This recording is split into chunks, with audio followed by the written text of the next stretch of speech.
మన మధ్యలోకి విచ్చేస్తున్న దైవజనులు రాజమండ్రి ప్రాంతం నుంచి, వెట్లపాల గ్రామం నుంచి గొప్ప దైవజనులుగా దేవుడు ఏర్పరచుకొని దేవుని పరిచయంలో వాడబడుతున్న దైవజనులు పి జేమ్స్ అన్న గారికి ప్రత్యేకంగా ఆహ్వానిస్తున్నాం.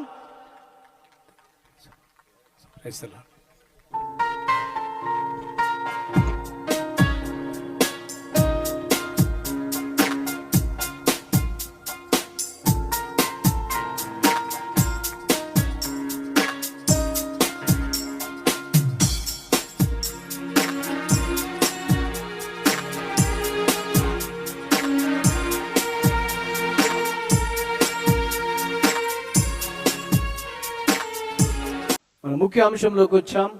దయచేసి మన మధ్యలోకి దైవజనులు వచ్చారు. మరి దైవజనులు బ్రదర్ పి జేమ్స్ అయ్య గారు మన మధ్యలో ఉన్నారు. మరి ఈ సమయంలో దేవుని యొక్క వాక్యాన్ని అందిస్తున్న సమయంలో అందరము ఆయన వస్తుండగా మనం చప్పట్లు కొడుతూ గౌరవించడము మన ధర్మం కనుక దయచేసి వారిని ముందుకు వచ్చి దేవుని యొక్క వాక్యం అందించవలసిందిగా ప్రభు పేరుట మనం చేస్తున్నాను.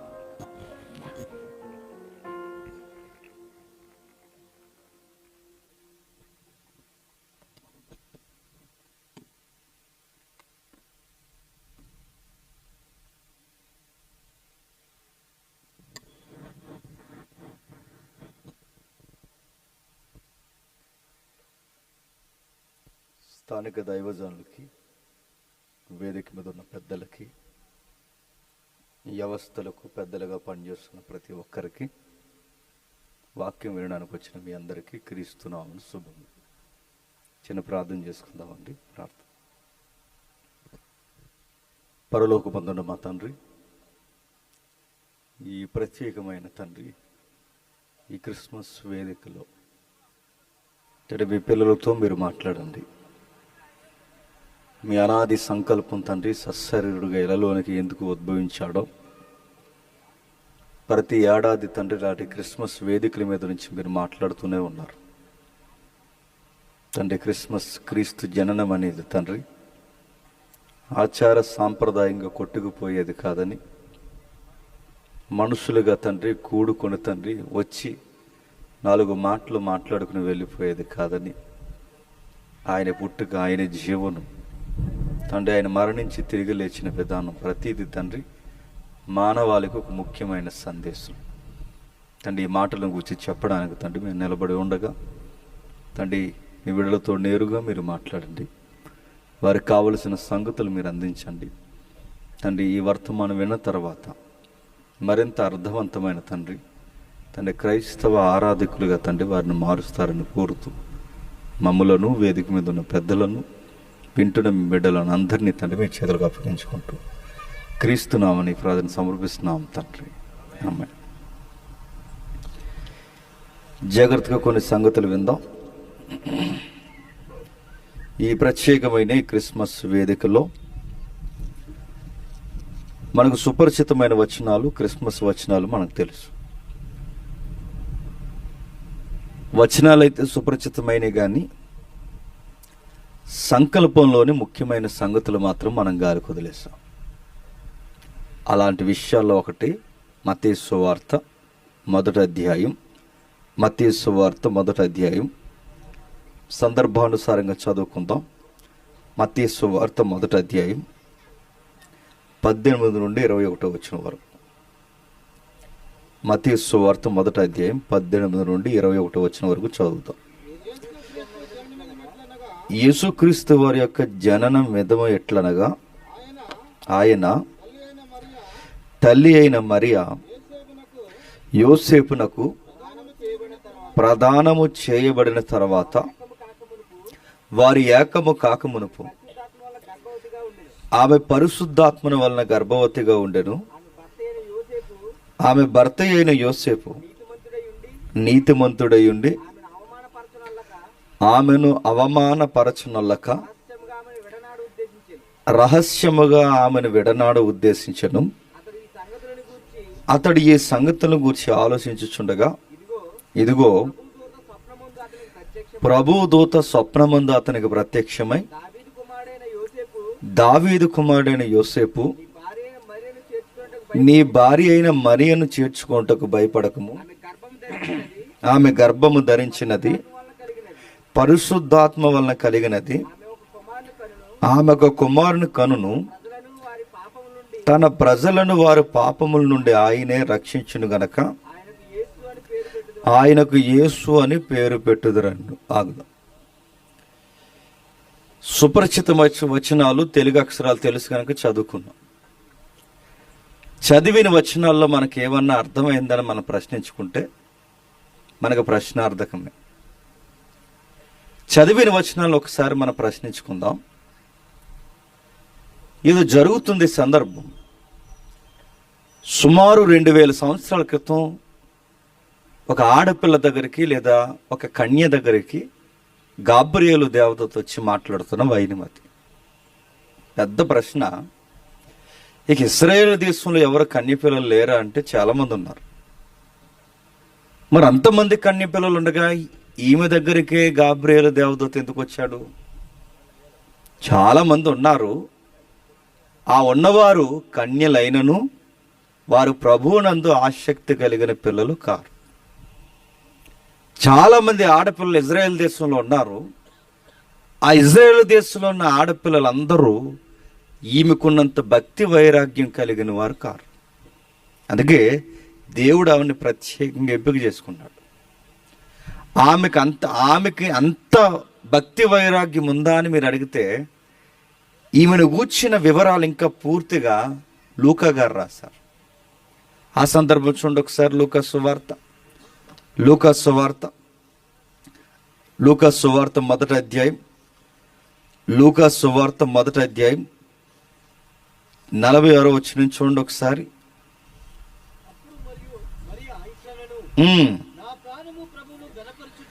నా ప్రాణము ప్రభువును గణపరచుచున్నది.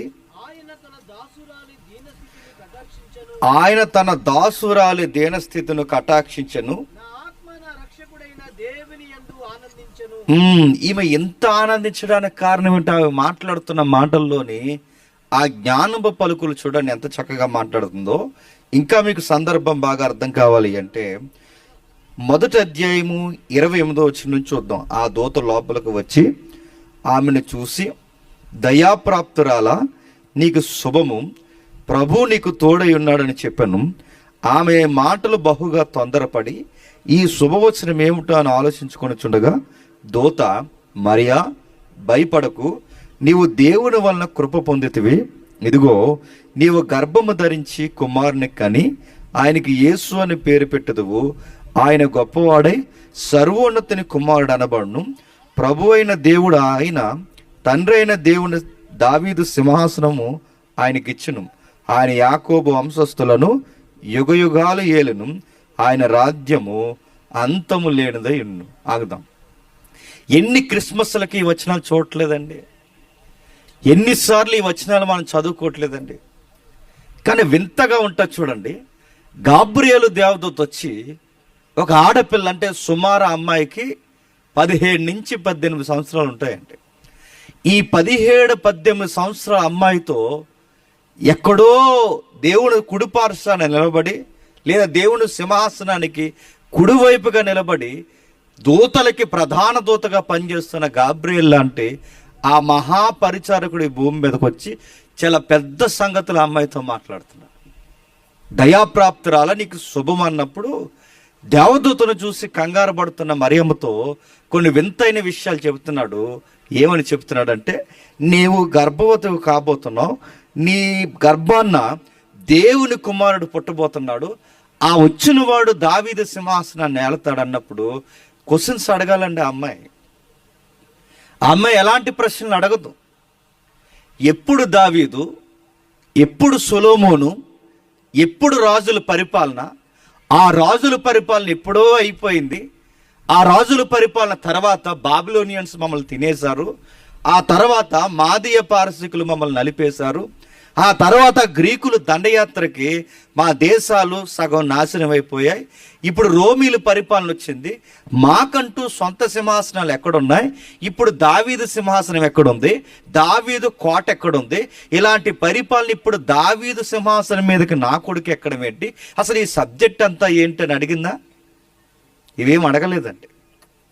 ఎక్కడ దావీదు సింహాసనం, ఎప్పుడు దావీదు, ఇప్పుడు మరియ జీవితం ఎప్పుడు? ఈ అన్నిటికీ ఇంటర్నల్ లింక్ ఆ 16 ఏళ్ల పిల్లకి లేదా ఆ 17 ఏళ్ల అమ్మాయికి ఇంత పెద్ద సబ్జెక్ట్ లేదా ఈ థియాలజీ సబ్జెక్ట్ ఆ అమ్మాయికి తెలుసు అంటే బైబిల్ అంటుంది తెలుసు కనుకే దావీదు సింహాసనం మీద నీ కుమారుడు కూర్చుంటాడంటే తన ఆ సబ్జెక్ట్ కూర్చు క్వశ్చన్స్ అడగట్లేదు. యుగయుగాల పరిపాలన అంటే 1000 years అన్నారు కొంతమంది. యుగయుగాల పరిపాలన అంటే ఎప్పటికీ నాశనము కాని ఎటర్నిటీ కింగ్డమ్. థియాలజీ సబ్జెక్ట్లో ఉంటుంది అది. ఇంత పెద్ద సబ్జెక్ట్ ఆ రోజుల్లోనే 2000 సంవత్సరాల క్రితమే 18 ఏళ్ళ అమ్మాయికి తెలుసు అంటే తెలుసు. ఇజ్రాయేల్ దేశంలో చాలా మంది కన్నెపిల్లలు ఉన్నారు. ఇంతమంది కన్నెపిల్లలున్నా, ఇంతమంది ఆడవారున్నా, ఇంతమంది స్త్రీలున్నా ఎవరి దగ్గరికి పోకుండా దేవుడు ఈమె దగ్గరికి ఎందుకు వచ్చాడంటే ఈమెకున్న బైబిల్ నాలెడ్జ్ చెప్పండి, మిగిలిన ఆడపిల్లలకు లేదు. అందుకే చూడండి, దావీదు సింహాసనం అంటే ఏంటో తెలుసా అమ్మాయికి, దావీదు పరిపాలన అంటే ఏంటో తెలుసా అమ్మాయికి, మెస్సయ్య ఎలా వస్తాడో తెలుసా అమ్మాయికి. ఆ అమ్మాయికి ప్రతి విషయం అంటే ఆత్మీయ సంగతులు అన్నీ, ధర్మశాస్త్రపు మౌలికమైన ప్రతి విషయాలన్నీ అమ్మాయికి తెలుసు కనుకే ఆ విషయాల కోసం అడగలేదు. కానీ ఏ ప్రశ్న అడిగిందో తెలుసా? నేను పురుషుని ఎరగని దానిని నాకు ఎలాగూ బిడ్డ పుడతారంటే ఈ విషయాల్లో నాలెడ్జ్ లేదా అమ్మాయికి. నేను ఎంతకైనా డీటెయిల్గా మాట్లాడకూడదు. ఈ విషయాలంటే లోక సంబంధమైన ఇలాంటివి అంటే పురుషుడు స్త్రీ ఇలాంటి కలయిక సంగతుల మీద తనకంత అవగాహన లేదు. కానీ దేవుని జ్ఞానం మీద అవగాహన ఉంది. చూడండి, నేను అడుగుతున్నాను, చాలామంది మన క్రిస్మస్లో యవనస్తులు ఎక్కువ ఉంటారు, మిమ్మల్ని అడుగుతున్నాను, మీకు దావీదు సింహాసనం అంటే తెలుసా? యుగయుగాల పరిపాలన అంటే ఈరోజు యవనస్తులకు తెలుసా? ఎప్పుడు దావీదుకి యేసుక్రీస్తు వారు ఎక్కడ పుడితే ఎలా కుమారుడు అవుతాడో ఇవేమన్నా తెలుసా? మనకి ఏమీ తెలియదు. ఇంటి మీద స్టార్ కట్టడం తెలుసు మనకి. మన గట్టిగా తెలిస్తే ఏం తెలుసు? క్రిస్మస్కి 2 స్కిట్లు వేయడం తెలుసు, సాంగ్స్ వేయడం తెలుసు, అడావుడిగా తిరగడం తెలుసు, కొత్త బట్టలు వేసుకోవడం తెలుసు. ఇంతకు మించి మనకి ఏం తెలుసు? గట్టిగా మాట్లాడితే మొబైల్ నాలెడ్జ్ తెలుసు మనకి. మరియమ్మను చూడండి, 18 ఆడపిల్లకి, ఆ 18 సంవత్సరాల ఆడపిల్లకి ఎంత నాలెడ్జ్ ఎలా ఉంది. అందుకే ఆ క్రిస్మస్లో ఆ అమ్మాయిని దేవుడు ఎంపిక చేసుకున్నాడు. సరే, దేవుడు ఎంపిక చేసుకున్నాడు, ఆ అమ్మాయికి అర్థమైంది ఇది ఎలా సంభవిస్తుందని అడిగినప్పుడు దేవుడు చెప్పాడు, ఇది పరిశుద్ధాత్మని కార్యము అని. ఈ లోపల ఆమెకి ఎంగేజ్మెంట్ అయింది కదండి, నిశ్చితార్థం జరిగింది. ఈ నిశ్చితార్థం జరుగుతున్నప్పుడు అప్పటికే ఇజ్రాయెల్ దేశంలో, యోధా దేశంలో కల్చర్ ఉంటుంది. ఎప్పుడైతే వీళ్ళకి నిశ్చితార్థం జరుగుద్దో మళ్ళీ అదే నిశ్చితార్థమైన తేదీ ఏడాది గడిచిన తర్వాత అప్పుడు పెళ్లి చేస్తారు. అప్పటి వరకు ఏం చేస్తారు? అమ్మాయి అబ్జర్వేషన్లో అమ్మాయి ఉంటుంది, అబ్బాయి అబ్జర్వేషన్లో అబ్బాయి ఉంటే ఈ అబ్బాయి తాలూకోలు అమ్మాయిని అబ్జర్వ్ చేస్తారు, అమ్మాయి తాలూకోలు అబ్బాయిని అబ్జర్వ్ చేస్తారు. ఒకరిని ఒకరు పరిశోధనలో పెట్టి ఈ 1 year గ్యాప్లో వీళ్ళు ఏమన్నా పనికిమాల పని చేసినా లేదా వారి కుటుంబానికి ఆటంకమైన ప్రవర్తన వాళ్ళలో కనబడినా పెద్దల సమక్షంలో ఇంకా పెళ్లి రద్దు చేస్తారు. అప్పటి వరకు వాళ్ళ అబ్జర్వేషన్లు ఉంటారు. ఈ నిశ్చితార్థం జరిగిన ఏడాదిలో ఒకరికి ఒకరు పరీక్షా కాలంలో ఉన్నారు. సరిగ్గా అదే టైంలో ఈమె గర్భవతి అని తెలిసింది. నేను అడుగుతున్నానండి, ఇజ్రాయెల్ దేశంలో పెళ్లి కాకుండా గర్భవతులంటే రాళ్ళు ఇచ్చుకొట్టి చంపుతారు. ధర్మశాస్త్రం ప్రకారం ఊరికి బయటకు తీసుకొచ్చి చంపేస్తారు. అది నిశ్చితార్థమైన అమ్మాయి కానీ అబ్బాయి కానీ వివాహానికి లేదా సంసార సంబంధానికి వ్యతిరేకమైన అపనమ్మక పనులు చేస్తే మొత్తానికి ప్రమాదమే కూర్చుంటుంది వాళ్ళకి. అలాంటి పరిస్థితుల్లో ఈమె గర్భవతి అని తెలిసిందంటే ఎంత ప్రమాదం అండి. ఈరోజు అడుగుతున్నాను, వాళ్ళు 1 year మాట్లాడుకోరంటే అస్సలు మాట్లాడకూడదు, వాళ్ళతోనే కానీ ఎవరితోని మాట్లాడకూడదు. ఈ రోజుల్లో అండి ఈ రోజుల్లో ఇంకా నిశ్చితార్థం లేదు, పాడు లేదు, చర్చిలకు వచ్చి స్టార్టింగ్లు చేసుకుంటున్నారు. ఈరోజు నిశ్చితార్థాలు అవసరం లేదు, పెద్దోళ్ళు ఎదిరిస్తున్నారు. ఈరోజు నిశ్చితార్థాల వరకు అవసరం. ఒకవేళ నిశ్చితార్థం అయ్యిందనుకోండి, నేను ఎలాగ వస్తాను, నువ్వు అలా వచ్చే అలా హైదరాబాద్ వెళ్దాం అంటాడు. ఆ ఎక్స్ట్రీమ్ మళ్ళీ అంటున్నాను, నిశ్చితార్థం అయినా వాళ్ళు ఎక్కువ మాట్లాడుకోరండి. నన్ను అడిగితే చాలా మంచి అమ్మాయి అండి మరియమ్మ గారు, మంచి అబ్బాయి యోసేపు గారు. వీళ్ళిద్దరి మధ్య సరిగ్గా పిడుగులాంటి వార్త, ఆ అమ్మాయి గర్భవతి. మరి ఎలా తెలిసిందో, ఎవరు చెప్పేశారో, ఏమైందో తెలియదు, కానీ నువ్వు చేసుకోబోయే అమ్మాయి గర్భవతి అని చెప్పేశారు. టెన్షన్ అవుతున్నాడు. ఏ మగాడికైనా టెన్షన్ ఉంటుంది, ఏ మగపిల్లాడైనా బాధపడతాడు. చాలా మంచి అమ్మాయి అనుకున్నాను, చక్కగా దేవుళ్ళు ఉంటుంది అనుకున్నాను, దేవునికి ఇష్టమైన అమ్మాయి అనుకున్నాను, నా కాబోయే భార్య అని నేను చాలా నమ్మాను, కానీ ఇలాంటి వార్త నేను వింటున్నాను అని తను బాధపడుతున్నాడు. ఎంత మంచోడంటే, నిజానికి ఆమె ఎవరి వలనో గర్భవతి అయ్యింది, నాకు ఈ సంబంధం వద్దు, నాకు ఇలాంటి సంబంధం చేసుకోవడం నాకు ఇష్టం లేదని అందరిలో తగువ పెట్టి తన దర్జాగా వదిలేచ్చండి. కానీ ఎంత మంచోడు తెలుసా, రహస్యముగా విడనాడ ఉద్దేశించండి. రహస్యముగా అంటే తనని అవమానపరచునల కంటే దాని అర్థం ఏంటి, ఆ విషయాన్ని తానే నలుగురిలో చెబితే తన బ్రతకనివ్వరు. తన గర్భవతి అని కన్ఫర్మ్ అయితే, ఇది యోసేపు వలన వచ్చిన గర్భం కాదని కన్ఫర్మ్ అయితే ఖచ్చితంగా తను దులుమాడేస్తారు, ఆ సంస్కృతిలో బ్రతకనివ్వరు. అందుకే తనకు అర్థమైంది, రహస్యంగా వదిలేయాలనుకున్నాడు. వదిలేయడం అంటే చాలామంది అనుకుంటారు జస్ట్ తను వదిలేయడం అనుకుంటారు. కాదు కాదు, వ్యాఖ్యానాలు వాటి మూలాలు చెబుతున్నాయి. వదిలేయడం అంటే పూర్తిగా యోసేపు ఇంకెవరికి కనబడకుండా ఊరుదులు వెళ్ళిపోవడం. పూర్తిగా ఎవరికి కనబడకుండా ఊరుదులు వెళ్ళిపోవడం ఎందుకు అంటే దాని అర్థము, యోసేపు నిశ్చితార్థమైన తర్వాత కొన్ని దినాల నుంచి కనబట్టలేదు అనుకోండి, ఇప్పుడు ఈ అమ్మాయి గర్భవతి అని ఊరికి తెలిసింది అనుకోండి, ఖచ్చితంగా ఎవరిని అనుమానిస్తారండి? యోసేపు. అంటే ఇప్పుడు ఈ నింద ఎవరి మీద వేసుకోవాలనుకుంటున్నాడు?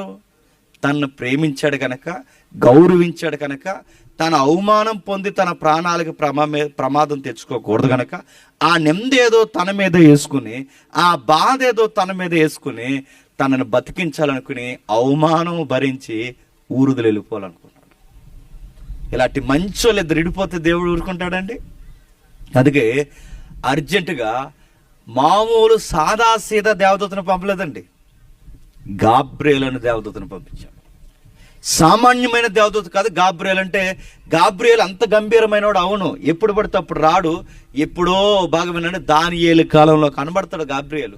మళ్ళీ అక్కడి నుంచి మళ్ళీ ఇక్కడ కనబడుతున్నాడంటే, దానియేలు లాంటి గొప్ప ప్రవక్తల దగ్గరకు వచ్చిన గాబ్రియేలు ఇప్పుడు ఒక ఆడపిల్ల దగ్గరికి, యోసేపు దగ్గరికి వస్తున్నాడంటే ఎంత ముఖ్యమైన వార్త అండి ఇది. అందుకే యోసేపుకు ముందు మరియమ్మ దగ్గర గాబ్రియేలు వచ్చాడు, ఇక్కడికి దూత వచ్చింది. వీళ్ళిద్దరూ ఏమని ఎవరిస్తున్నారు? యోసేపు, నువ్వు కంగారు పడకు, ఆమె చాలా మంచిది.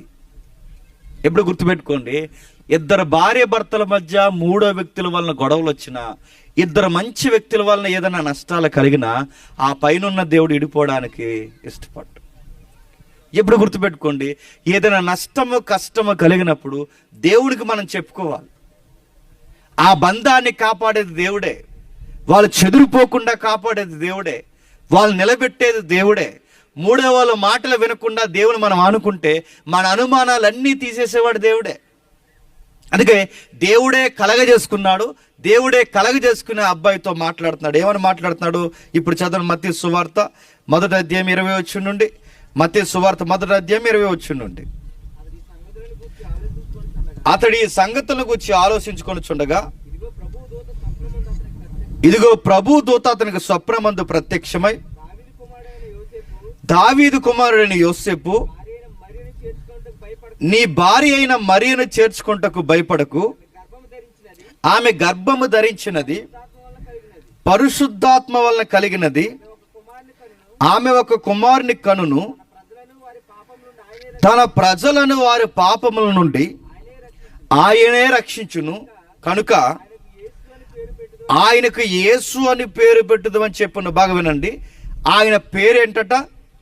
యేసు, దానికి అర్థం చెప్తున్నాడు చూడండి. యేసు అనే పేరుకి అర్థం తన ప్రజలను తానే పాపముల నుండి రక్షించిన గనక ఆయనకి యేసు అని పేరు పెట్టును. నువ్వు మరియమ్మని అనుమానించుకు, మరియమ్మ ఉత్తమ తత్వాన్ని నువ్వు అనుమానించుకు. మీ ఇద్దరూ కలిసి ఉండవలసిన వారు, మీ ఇద్దరికి ఒక బాధ్యత ఉంది. మీ గర్భాన్న రక్షకుడు పుట్టబోతున్నాడు. ఆ పుట్టబోతున్న రక్షకుడు ఏ ప్రాజెక్ట్ మీద రాబోతున్నాడు భూమి మీదకి? పాపాల నుండి విమోచించడానికి. అంటే ప్రభు అయిన యేసుక్రీస్తు వారు భూమి మీదకి వచ్చేది పాపాల నుండి విమోచించడానికి. అంటే ప్రభు పాపాల నుండి విమోచించడం అంటే పాపం అంత ప్రమాదమా? ఆయన యుద్ధాల నుంచి విమోచిస్తాడని లేదు బైబిల్లో. ఆయన వచ్చి మీ సంసార గొడవల నుంచి విమోచిస్తాడని లేదు. మీ అప్పులు తీరుస్తాడు, మీ తిప్పలు తీరుస్తాడు, మీకు పిల్లలు పుట్టిస్తాడు, ఇవన్నీ సెకండరీ. వీటి గురించి కాదు బైబిల్లో. ప్రధానమైనది ఏంటో తెలుసా? ఇదిగో ఆయన పాపం నుండి విడిపించును. పాపం అంటే ఏదో జరిగింది, మానవాళికి ఏదో నష్టం జరిగింది. ఆ పాపం వల్ల జరిగిన ఇబ్బంది ఏముంది? పాపానికి ఇలా చెప్పింది, పాపం వల్ల వచ్చిన జీతం మరణం. అంటే మనం చాలా మంది అనుకుంటాం మరణించడం ఏంటి? ఎప్పుడైనా మీరు ఆలోచించారు లేదో? ఎందుకు తెల్లారితో తెలియదు, ఎందుకు రాత్రి అవుతుందో తెలియదు, ఎందుకు తింటామో తెలియదు, ఈ 3 పూటలకు తినడం ఏంటో తెలియదు, కొన్ని రోజులకు వయసు అయిపోవడం ఏంటో తెలియదు, ఒక రోజు చచ్చిపోవడం ఏంటో తెలియదు. నాకేం అర్థమవుతుంది ఈ సబ్జెక్ట్? ఈ తినడం ఏంటి, ఈ పరిగెట్టడం ఏంటి? ఇప్పుడు అడుగుతున్నాను, ఇది ఎన్నో క్రిస్మస్ నాకు తెలియదు. గట్టిగా మీరు అందరూ కూర్చొని చేస్తే ఒక 60 క్రిస్మస్లు చేస్తారు. తర్వాత ఏంటి? మీరు ఉండరు. నేను అడుగుతున్నాను, ఎందుకు చనిపోవాలి? ఎవడైనా చనిపోతారు, రాజకీయ నాయకులు చనిపోతారు, సెలబ్రిటీలు చనిపోతారు, ఒక్కటేంటి ఎవరైనా చనిపోతారు. ఈ చనిపోయే గోలేంటి? సైన్స్ని అడగని చెప్తాదేమో, లేదు ఈ మెడికల్ టెంపర్ని అడగని చెప్తాదేమో. ఆ మెడికల్ టెంపర్ అడిగితే కొంత నాలెడ్జ్ చెప్తుంది, ఆ నాలెడ్జ్ ఇలా చెప్తుంది. ఆ మెడికల్ నాలెడ్జ్ ఏం చెప్తుందో తెలుసా? పాపం వలన మరణం వచ్చిందని చెప్పదు. ఆ మరణం ఎలా వస్తుంది? ఇదిగో ఒక కణం చంపేస్తుంది మనల్ని అంటారు. ఏ కణం చంపేస్తుంది? ఇదిగో మైక్రోకాండ్రియాలో ఒక క్రోమోజోమ్ ఉంది. అది ఏం చేస్తుందంటే మనల్ని చంపడం స్టార్ట్ చేస్తుంది. ఏంటి ఆ క్రోమోజోమ్ అంటే వాళ్ళు చెప్తారు, మెడికల్లో ఉన్న వాళ్ళు ఏం చెప్తారంటే, ఇదిగో ఏకకణంగా ప్రారంభమైన మన బహుకణాలన్నట ఆ కణమే ఆర్గనైజ్ చేస్తుందంట. అంటే ఇప్పుడు తల్లి గర్భంలో నీరు కణంగా ప్రారంభమవుతాంగా, అమ్మ గర్భంలో నీరు కణంగా ప్రారంభమవుతాం. అమ్మకి అండం ఉంటే తండ్రి దగ్గర నుంచి ఈ శుక్రకణం ప్రారంభమైతే ఈ కణం వల్ల అండంతో ఫలదీకరణం చెందితే ఆ లోపల ఈ కణాలన్నింటినీ ఆర్గనైజ్ చేసే ఒక హెడ్ మాస్టర్ ఉంటే దాని పేరు మైక్రోకాండ్రియా క్రోమోజోమ్ సి అంటారు దాన్ని. అది ఏం చేస్తుంది? అది అందరినీ కంట్రోల్ చేసినట్టు ఈ కణాలకి ఏదో ఆర్డర్ వేసినట్టు చెప్తుంది అన్నమాట. మీరు గోర్లు అవ్వండి, మీరు తల అవ్వండి, మీరు కళ్ళు అవ్వండి, అలా చెప్తుంది అనకన్నా అర్థమయ్యేలా చెప్తున్నాను మీకు. అంటే అది అందరినీ అంటే కంట్రోల్ చెప్తుంది అన్నమాట. కొన్ని మెదడులు అవ్వమంటుంది, కొన్ని కణాలు మీరు ఈ వర్క్ చేయాలి, మొత్తం బాడీ అంతా నిర్మాణం ఇస్తుంది.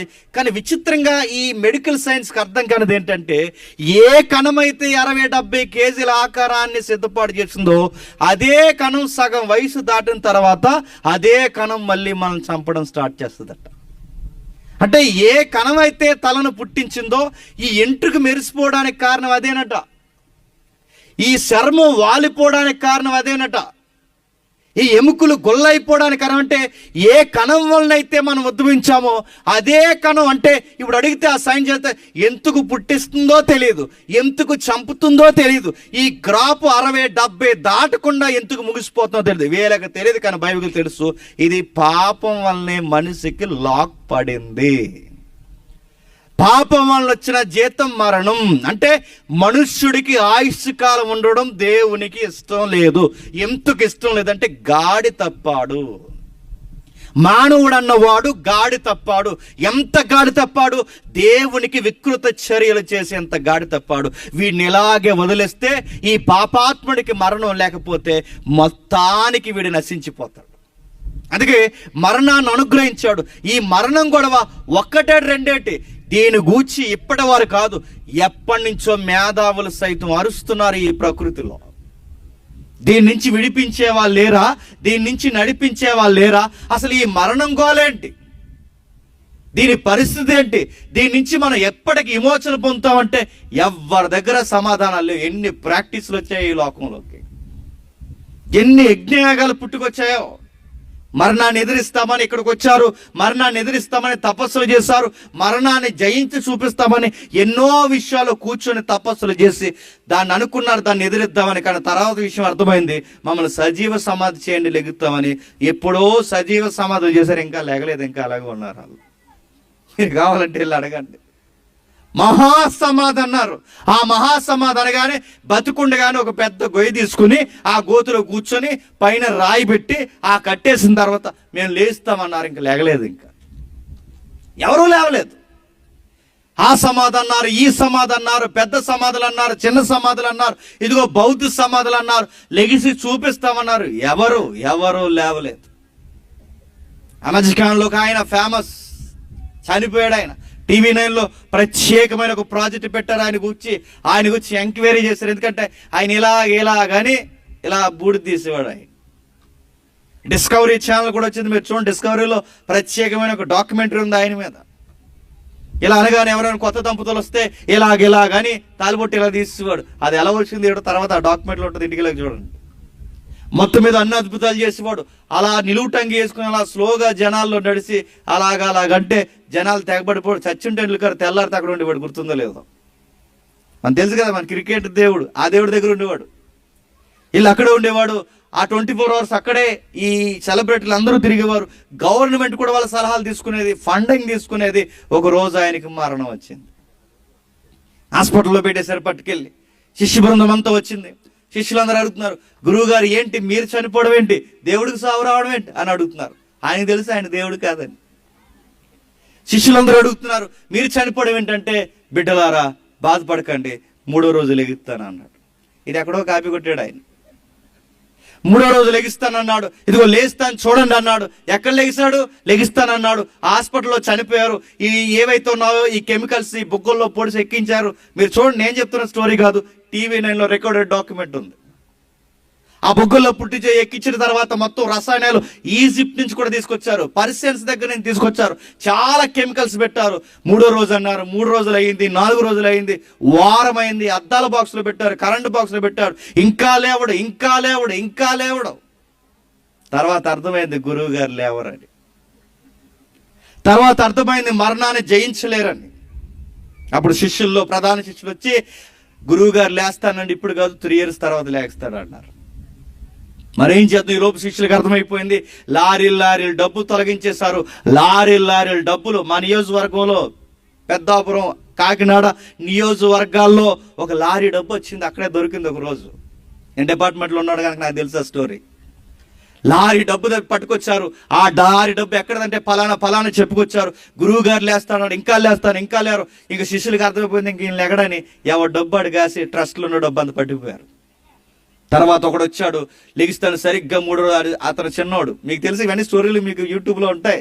ఆ తర్వాత ఒకడు వచ్చి అన్నాడు, నేను లెగిస్తాను అనగా వచ్చాను అన్నాడు. ఈ శిష్యులు తూచ్ నువ్వు రావన్నారు. అంటే ఇప్పుడు నేనే ఆయన అంటే ఇప్పుడు ట్రస్ట్ అంటే ఎవరికి ఇవ్వాలి?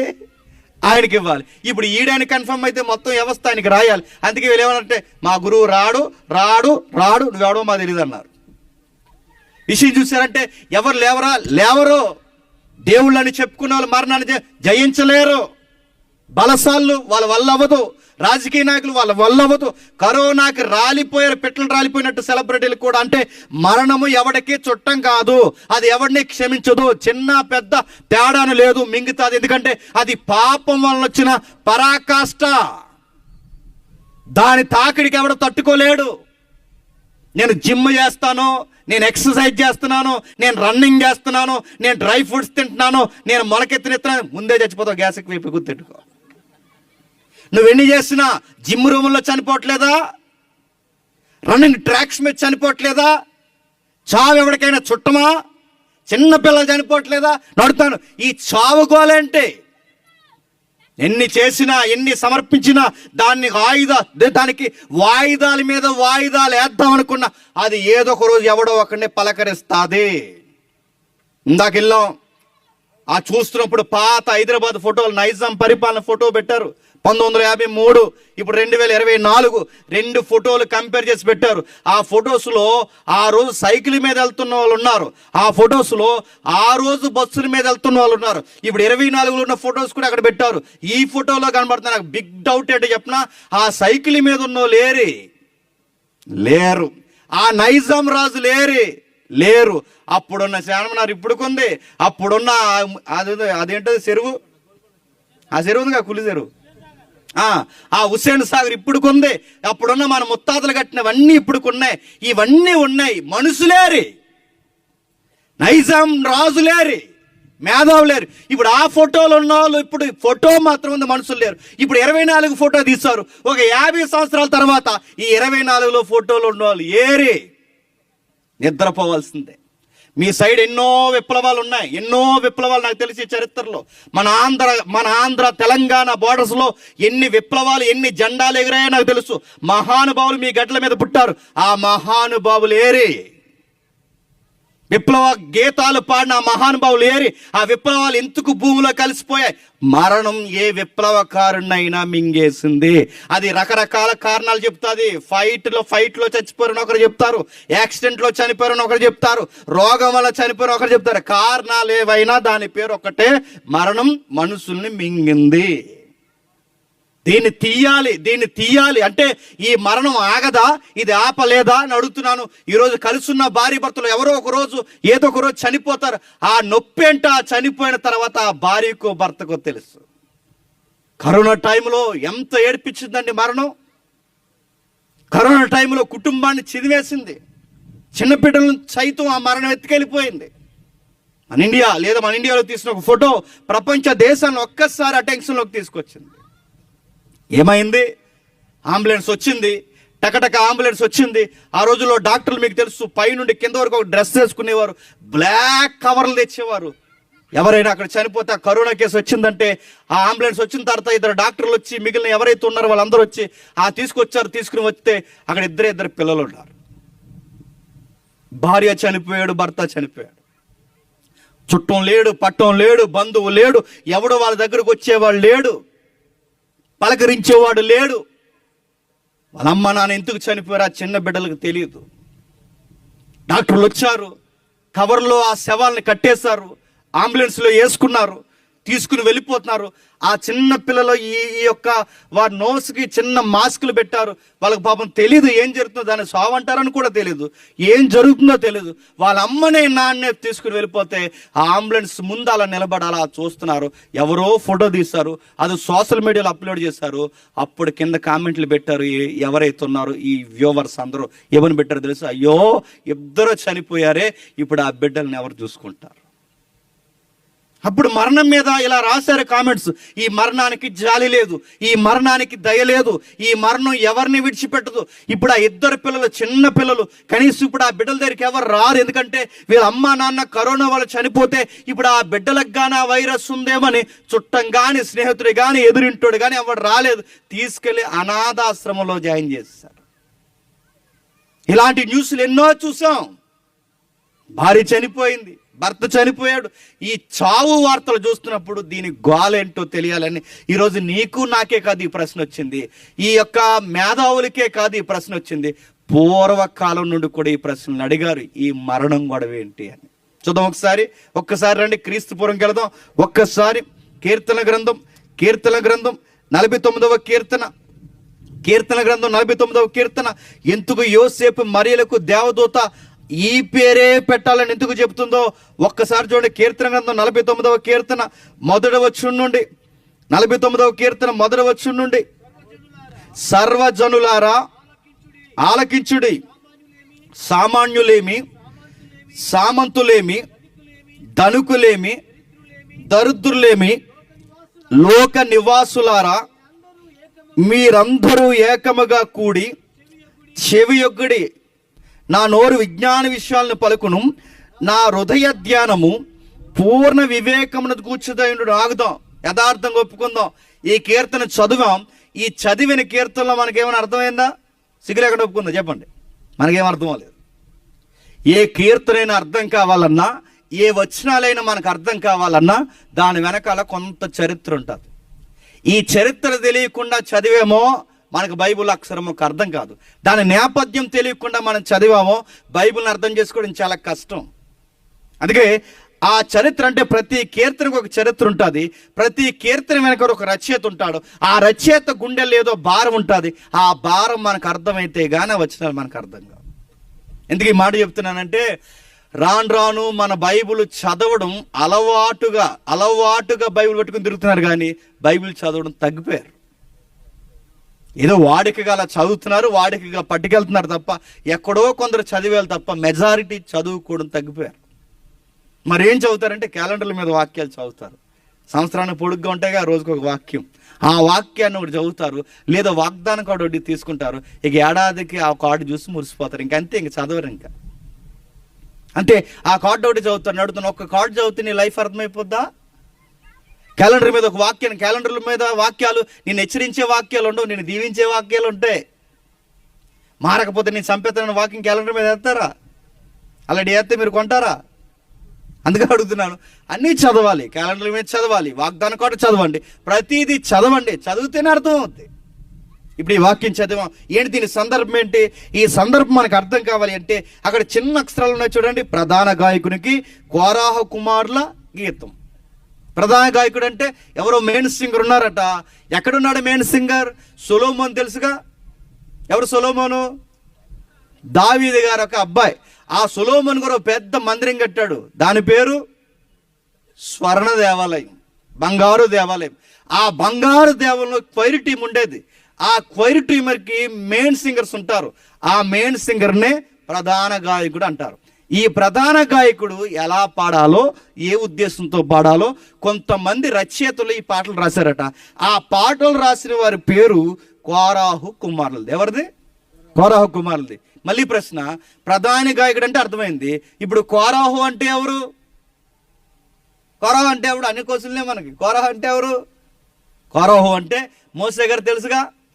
అంటే ఎవరంటే ఇంక తూర్పు వైపు చూడటమే. మినిమం బేసిక్స్ ఇవి. మోసే గారు తెలుసు కదా. మోసే గారికి బాబాయ్ ఉంటే, బాబాయ్ గారికి ఒక అబ్బాయి ఉండేవాడు. ఆ అబ్బాయి పేరే కోరాహు. అంటే వీళ్ళ వయసు పెరిగిన వాళ్ళే. ఈ మోసే గారి నాయకత్వంలో ఐగుప్తి నుంచి ఇశ్రాయేల్ని విడిపించిందంతా తెలుసు కదా. ప్రపంచ చరిత్రలో ఇముడు ఉన్న ఇజ్రాయెల్ చరిత్ర. ఆ ఐగుప్తి నాగరికత నుంచి ఇశ్రాయేల్ని విడిపించి ఎర్ర సముద్రం పాయలు చేసి వారిని కానాన్, అంటే ప్రజెంట్ ఇజ్రాయెల్ ఏదైతే ఉందో ఈ కానాను భూభాగాన్ని నడిపిస్తున్న టైంలో, సరిగ్గా అదే టైంలో నాయకత్వాలు గొడవలు వచ్చాయి.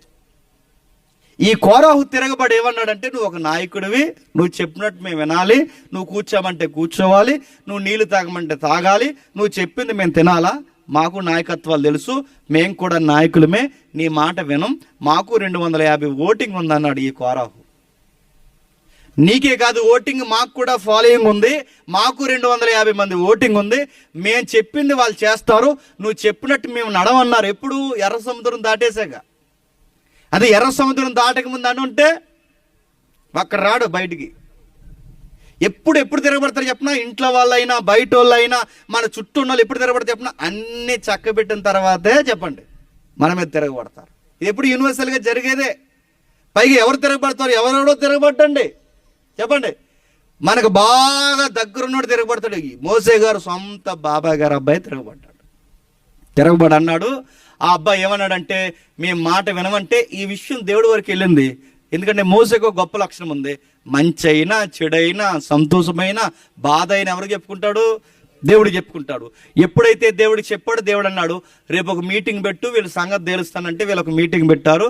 దేవుడు భూమి విడగొట్టి ఆ 250 మందితో పాటు కోరాహును కూడా మింగేస్తే కోరాహు చనిపోయాడు. అక్కడితో కోరాహు చరిత్ర ఆగిపోయింది. అయితే ఈ కోరాహు చనిపోయిన కోరాహుకు అప్పుడు బిడ్డలు, చిన్న బిడ్డలు. ఈ చిన్న బిడ్డలు పెరిగి పెద్దయి, ఆ పెద్దవారికి పెళ్ళైతే వాళ్ళకి పిల్లలు పుడితే, ఆ పిల్లలు ఉద్భవించి ఒక పెద్ద ఊరంత జనాభా అయితే, ఆ జనాభా విస్తరించే టయానికి ఇశ్రాయేలుకి 2వ రాజు పరిపాలిస్తున్నాడు. ఎవరు? ఇందా చదువుకున్నాగా మరియం దగ్గర. ఎవరు? ఇశ్రాయేలుకి 2వ రాజు ఎవరు? దావీదు గారు. ఈ దావీదు పరిపాలిస్తున్న టైంలో దావీదు గారికి ఒక కోరిక వచ్చింది. బాగా వినాలి, ఈ కీర్తన అర్థం కావాలంటే చరిత్ర ఉంది. ఈ దావీదు గారికి ఒక కోరిక వచ్చింది. ఆ కోరిక ఏంటంటే, నీకు స్వర్ణ దేవాలయం కడతా అన్నాడు. దేవుడు అన్నాడు, నీ ఐడియా బాగానే ఉంది, నీ ఆశ బాగానే ఉంది, కానీ ఆకాశం నా సింహాసనం, భూమి నా పాదపీఠం, అయినా నువ్వు కట్టడానికి వీల్లేదు అన్నాడు. ఎందుకు ప్రభువా, నేను ఎందుకు కట్టకూడదంటే, నీ చేతులు రక్తము చేత తడిసిపోయినాయి, నువ్వు కట్టడానికి వీల్లేదు. నీ కొడుకు ఒకరు వస్తారు, నీ కొడుకు పేరు సొలొమోను, ఆయన ద్వారా కట్టిస్తానులే అన్నాడు. అయితే ఆయన ద్వారా కట్టిస్తానన్నది బాగానే ఉంది, సొలొమోను ద్వారా కట్టిస్తానన్నది బాగానే ఉంది. అయితే సొలొమోను వచ్చే సమయానికి ఈ సొలొమోను కట్టడానికి స్థలం కావాలి కదండి. ఆ స్థలం 46 ఎకరాలు కొన్నాడు. ఎంత? 46 ఎకరాలు. ఇప్పుడు టీవీ 9లో చూస్తున్నారు యుద్ధం, ఇజ్రాయెల్ పాలస్తీనా యుద్ధం. లేదు, ఇజ్రాయెల్ అరబ్ దేశాల కూటమి పాలస్తీనాకు సపోర్ట్ చేస్తే యుద్ధం జరుగుతుందని ఇప్పుడు టీవీ 9లో చూస్తున్నాగా. ఆ గొడవ అంతా దేనికోసమో తెలుసా? ఆ దావీదు అప్పుడు కొన్నాడే 46 ఎకరాలు, ఆ 46 ఎకరాల స్థలం కోసమే గొడవ. ఎందుకంటే ప్రపంచంలో ఎక్కడే ఎకరాలు లేవటండి, దానికోసమే గొడవ పెట్టుకుంటున్నారు అనుకోకండి. ఎందుకంటే ఆ 46 ఎకరాలకి సెంటిమెంట్ ఉంది. ఏం సెంటిమెంట్ ఉంది? దావీదు కొన్న స్థలము మొదటిది. రెండవది, దేవుడు ప్రత్యక్షమైన అబ్రహాం ఉన్నాడుగా, అబ్రహాము కుమారుడిని బలిమ్మని దేవుడు మాట్లాడిన బలిపీఠ స్థలం ఎక్కడ? ఆ 46 ఎకరాల స్థలమే. యాకోబు కలొచ్చింది ఎక్కడ? ఆ 46 ఎకరాల స్థలమే. సొలొమోను మందిరం కట్టింది ఎక్కడ? ఆ 46 ఎకరాల స్థలమే. అంటే చరిత్రలన్నీ ఎక్కడున్నాయి? ఆ 46 ఎకరాల స్థలమే. అంతా బాగుంది. మరి ఇదంతా ఇజ్రాయెల్కి సంబంధించింది అయితే మరి పాలస్తీనా వాళ్ళ గొడవ ఏంటి అంటే, ఇస్లాంలో ఒక శాఖ కదండి, వీళ్ళకేంటి గొడవ అంటే, దాని గొడవ ఏంటంటే, వీళ్ళ తర్వాత హిస్టరీలో ఏమంటారంటే, మా ప్రవక్తకి గాబ్రియల్ ఇక్కడే కనబడ్డారు అన్నారు వాళ్ళు.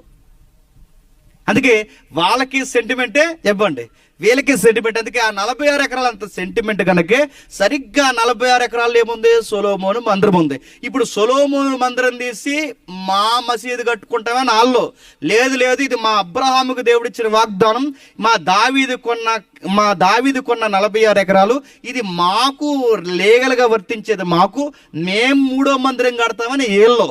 ఇప్పుడు ఏళ్ళు కొట్టుకుని ప్రపంచ దేశాన్ని చంపేసేలా ఉన్నారు. నా చరిత్ర అర్థమవుతుందో లేదో. అంటే వాళ్ళు కొట్టుకుంటే ప్రపంచ దేశాలు ఎందుకు చచ్చిపోతాయి అంటే, ఇప్పుడు ఇస్లాంకి సపోర్ట్ చేయడానికి గల్ఫ్ అబ్బంతా సపోర్ట్ చేస్తుంది, ఇప్పుడు ఇజ్రాయెల్కి సపోర్ట్ చేయడానికి అమెరికా లాంటి దేశాలన్నీ ఇటువైపు నిలబడుతుంది. అంటే ప్రపంచం 2 ముక్కలుగా 2 తాటి మీదకి విడిపోతే, అటువైపు ఇస్లాం లేదా మిగిలిన దేశాలన్నీ కలిసి అటువైపు సపోర్ట్గా నిలబెడితే, ఇటువైపు ఈ దేశం వైపు మిగిలిన దేశాలు నిలబడితే ఎన్నో ప్రపంచ యుద్ధం వచ్చేలా ఉంది చెప్పండి. అది ఇప్పుడు మన ఇండియా ఎవరికి సపోర్ట్ ఇస్తుందో తెలుసా? ఇజ్రాయెల్కి సపోర్ట్ ఇస్తుంది. మన మోడీ గారు వెళ్ళారు కదా టిఫిన్ చేయడానికి, ఎక్కడికి? అక్కడ వరకు ఎందుకు? వ్యవసాయ ఉత్పత్తి క్రమాలు కానీ మన ఫోర్స్లోకి కొత్త టెక్నాలజీ తేవాలన్నా ఎక్కడి నుంచి తీసుకొస్తారు? ఇజ్రాయెల్ దేశం నుంచి. అంటే వాళ్ళతో మనకి సంబంధాలు ఉన్నాయి, స్నేహపూర్వ బంధాలు ఉన్నాయి. ఇప్పుడు ఏదైనా యుద్ధం కలిగితే ఖచ్చితంగా ఏదో ఒక పక్కన నిలబడితే ప్రమాదం 3వ ప్రపంచ యుద్ధం వచ్చేలా ఉంది. ఇదంతా వదిలేయండి. ఈ 3వ ప్రపంచ యుద్ధం దేనికోసం వస్తుంది? 46 ఎకరాల స్థలం కోసం వస్తుంది. దేనికోసం? ఇది బైబిల్ హిస్టరీ, ఇది వరల్డ్ హిస్టరీ, ఇది ప్రపంచ చరిత్ర. గాలిగల్లి మధ్య వచ్చి ఇది కల్పిత గ్రంథం, ఆ గ్రంథం ఈ గ్రంథం, ఈడు కల్పించి వస్తారు మనకు స్టోరీ.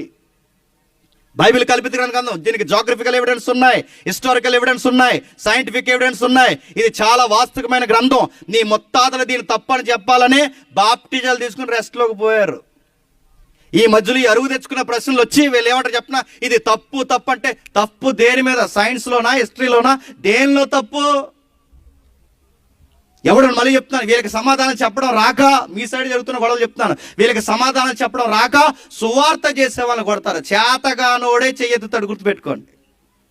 సత్యం ముందు నిలబడలేనోడే చేయెత్తాడు, నడుతాడు. మనకు కొట్టడం రాదా? మనకు తిరగబడడం రాదా? కానీ మనం చెయ్యం. మనం ఎందుకు అలా అనం? ఎందుకంటే మన క్రీస్తు మనకు నేర్పించిన ప్రేమ భావజాలను బట్టి మనం ఏమన్నాం, మనం దేశించే వారిని కూడా దీవిస్తాం. ఇంత చరిత్ర బైబిల్ వెనకాల ఉంది. అయితే ఈ కోరా కుమారులు బాగా వినండి. సరిగ్గా దేవాలయాన్ని కట్టించడానికి 46 ఎకరాల స్థలం కొన్నాడు. అప్పటికి సొలొమోను పుట్టాడా? పుట్టలేదు.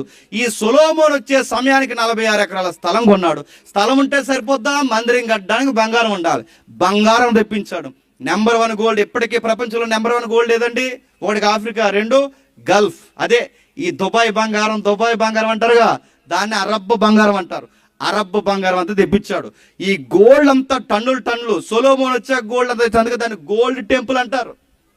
మన ఇండియాలో కూడా ఉంటాయి కొన్ని గోల్డ్ టెంపుల్, అంటే మన వాళ్ళు కడుతున్నారు ఈ మధ్య. మాది గోల్డ్ టెంపుల్ అంటే గోల్డ్ కోటింగ్ ఉంటుంది, గోల్డ్ ఉండదు. అది ఒరిజినల్గానే గోల్డ్ టెంపుల్, అది నిజంగానే స్వర్ణ దేవాలయం. అది కట్టించారు. 46 ఎకరాల స్థలంలో సొలొమోన్ వచ్చి మందిరం కట్టించాడు. సొలొమోన్ వచ్చి కట్టించక ముందే మందిరం ఉంటే సరిపోద్దా? ఇలా నడిపించడానికి సేవకులు ఉండాలి, మధ్యవర్తులు ఉండాలి, మీడియేటర్స్ ఉండాలి. గ్రంథము, రాజ్యాంగాలు అంటే గ్రంథం ఉందిగా, దాన్ని 5 కాండాలు అంటారు. దాన్ని బేస్ చేసుకుని రాసిన గ్రంథాలు మిగిలిన ప్రవక్తల గ్రంథాలు. దీన్ని కలిపితే దాన్ని ధర్మశాస్త్రము, దాన్నే గాడ్స్ లా అంటారు. దాన్ని ధర్మశాస్త్రం అంటే ధర్మము, అదొక శాస్త్రం. ఏం చేయాలో ఏం చేయకూడదో నైతికత, ఎథిక్స్ అంటే ఏంటో ఆ గ్రంథంలోంచి తీసి బోధించే మీడియేటర్స్ కావాలి. వారినే యాజకులు అంటారు. బైబిల్ పాత నిబంధనలో యాజకులు అంటారు, క్రొత్త నిబంధనలో పాస్టర్లు అంటారు, బయటోళ్ళు పూజారులు అంటారు. భాష ఏదైనా మీడియేటర్స్ అంటారు. ఈ మీడియేటర్స్ని పెట్టారు, ఈ మీడియేటర్స్ని తీసుకొచ్చారు. వీళ్ళని పెట్టారంటే ఇప్పుడు యాజకులు వచ్చారు, దేవాలయం వచ్చింది. ఇప్పుడు ఎవరు కావాలి? క్వైరీ టీం కావాలి, వర్షిప్ చేయడానికి కావాలిగా. సుమారు 280 మంది క్వైరీ టీం వచ్చారు. అందరు వచ్చారు, క్లీనింగ్ సెక్షన్ కూడా వచ్చారు. అంతా బాగుంది. ఇప్పుడు మందిరం స్వర్ణ దేవాలయం. ఈ స్వర్ణ దేవాలయాన్ని కాపాడాలంటే సెక్యూరిటీ ఉండాలి వద్దా? ఇప్పుడంటే సీసీ కెమెరాలు పెడుతున్నాం, ఇప్పుడంటే గేట్లకి ఏదో పెడుతున్నాం, లేదా విద్యుత్ పెడుతున్నాం. ఆ రోజుల్లో సెక్యూరిటీ పెట్టాలంటే దావీదుకు గొప్ప ఆలోచన వచ్చింది. ఎవరిని పెడదాం? దేశం అంతా చూశాడు. ఎవరిని పెడితే బాగుంటుందంటే అప్పటికి కోరాకు పుట్టిన పిల్లలు పెద్ద ఊరంతా జనాంగమయ్యారు చూసారా? ఆ ఊరంతా జనాంగమైన పిల్లలందరినీ పిలిచి మీరు సెక్యూరిటీ డిపార్ట్మెంట్గా ఉండమని చెప్పాడు వాళ్ళు. ఎవరిని?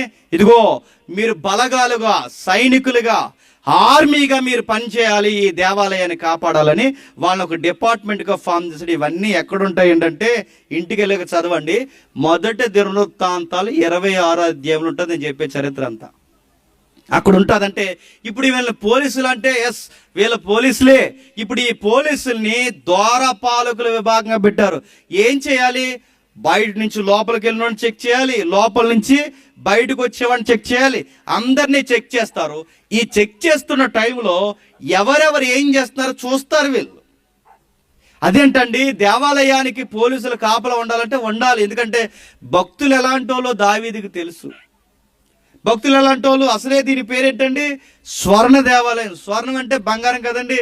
బంగారాన్ని వండేస్తారా భక్తులు? మీరు కావాలంటే వినండి, భక్తులు బంగారాన్ని వండేస్తారా?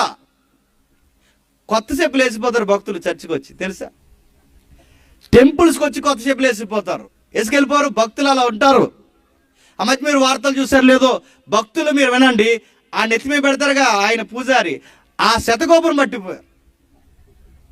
చర్చిలోకి వచ్చి ఉపయోగపడే పట్టుకెళ్ళిపోతారు. అంటే ఏ గుడిలోకైనా ఏ మతంలో అయినా దేవుడు ఉపయోగపడితే దేవుని కూడా పట్టిపోతారు. చదవట్లేదు వార్తలు?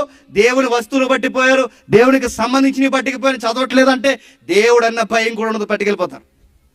అందుకే వస్తారు, ఆ స్తంభం దగ్గర ప్రార్థన చేస్తారు, చేసి ఆ స్తంభానికి రోజుకో మొక్కట్టిపోతారు. దావీదుకి తెలుసు కనుకే ఏం పెట్టాడు? సెక్యూరిటీ పెట్టాడు. ఏం చేశాడు? ఆ చెకింగ్ డిపార్ట్మెంట్లో ఏం పెడుతున్నాడు చూడండి.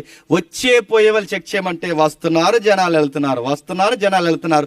ఈ జనాలను చూసిన ఈ కోరవ కుమారులు అంటే ఎవరు? పోలీసులు కదండి. వీళ్ళు బాధపడుతూ పాట రాశారు. అయ్యో ప్రజలారా, మీకు ముఖ్యమైన సంగతి చెప్పాలి. ఏం చెప్పాలి? ప్రజలలో సర్వజనులారా, సామాన్యులు ఉన్నారు, సామంతులు ఉన్నారు, ధనికులు ఉన్నారు, దరిద్రులు. కేటగిరీస్ అండి, అంటే ప్రజల్లో కేటగిరీస్ అన్నమాట. సామాన్యులు ఉన్నారు, సామంతులు ఉన్నారు, ధనికులు ఉన్నారు, దరిద్రులు ఉన్నారు. లోక నివాసులారా, మీరందరూ ఏకముగా కూడి చెవియొగ్గి నా మాట వినుడి. నా నోరు విజ్ఞాన విషయాలను పలుకును, నా హృదయ ధ్యానము పూర్ణ వివేకం కూర్చుండే ఉన్న. ఎవరు వినాలట? అన్ని కేటగిరీస్లో ఉన్న వాళ్ళందరూ వినాలట. డబ్బులున్నవాడు, డబ్బులు లేనివాడు, వయసు ఉన్నవాడు, వయసు లేనివాడు, ధనికుడు, దరిద్రుడు, లోకంలో ఉన్న ప్రతి నివాసి ఒక ముఖ్యమైన సంగతి వినాలి.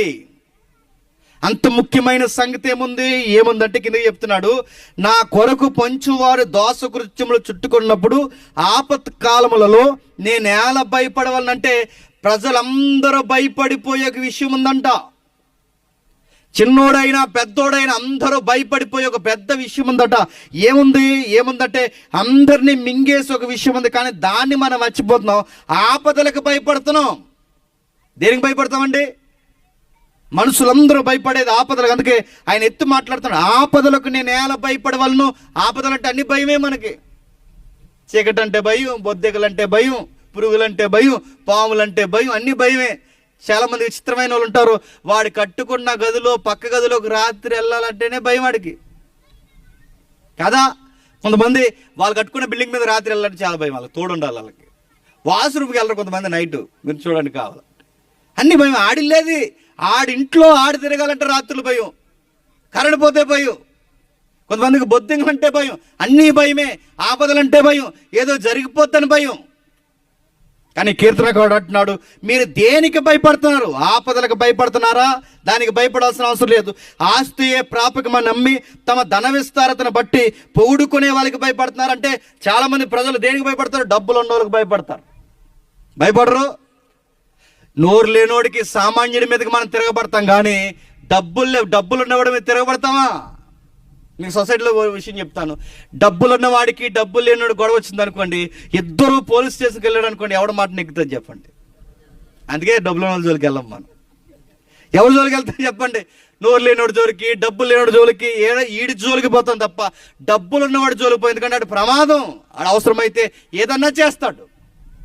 అందుకే ధన విస్తారతను బట్టి పొగుడుకునే వాళ్ళకి భయపడతాం, డబ్బులు ఉన్నవారికి భయపడతాం. వాళ్ళ మాటలు కూడా అలా ఉంటాయి, ఎందుకంటే వాళ్ళ మాటలు తీరుతెన్నులు మనం వింటున్నప్పుడు చాలా ఆశ్చర్యంగా ఉంటాయి.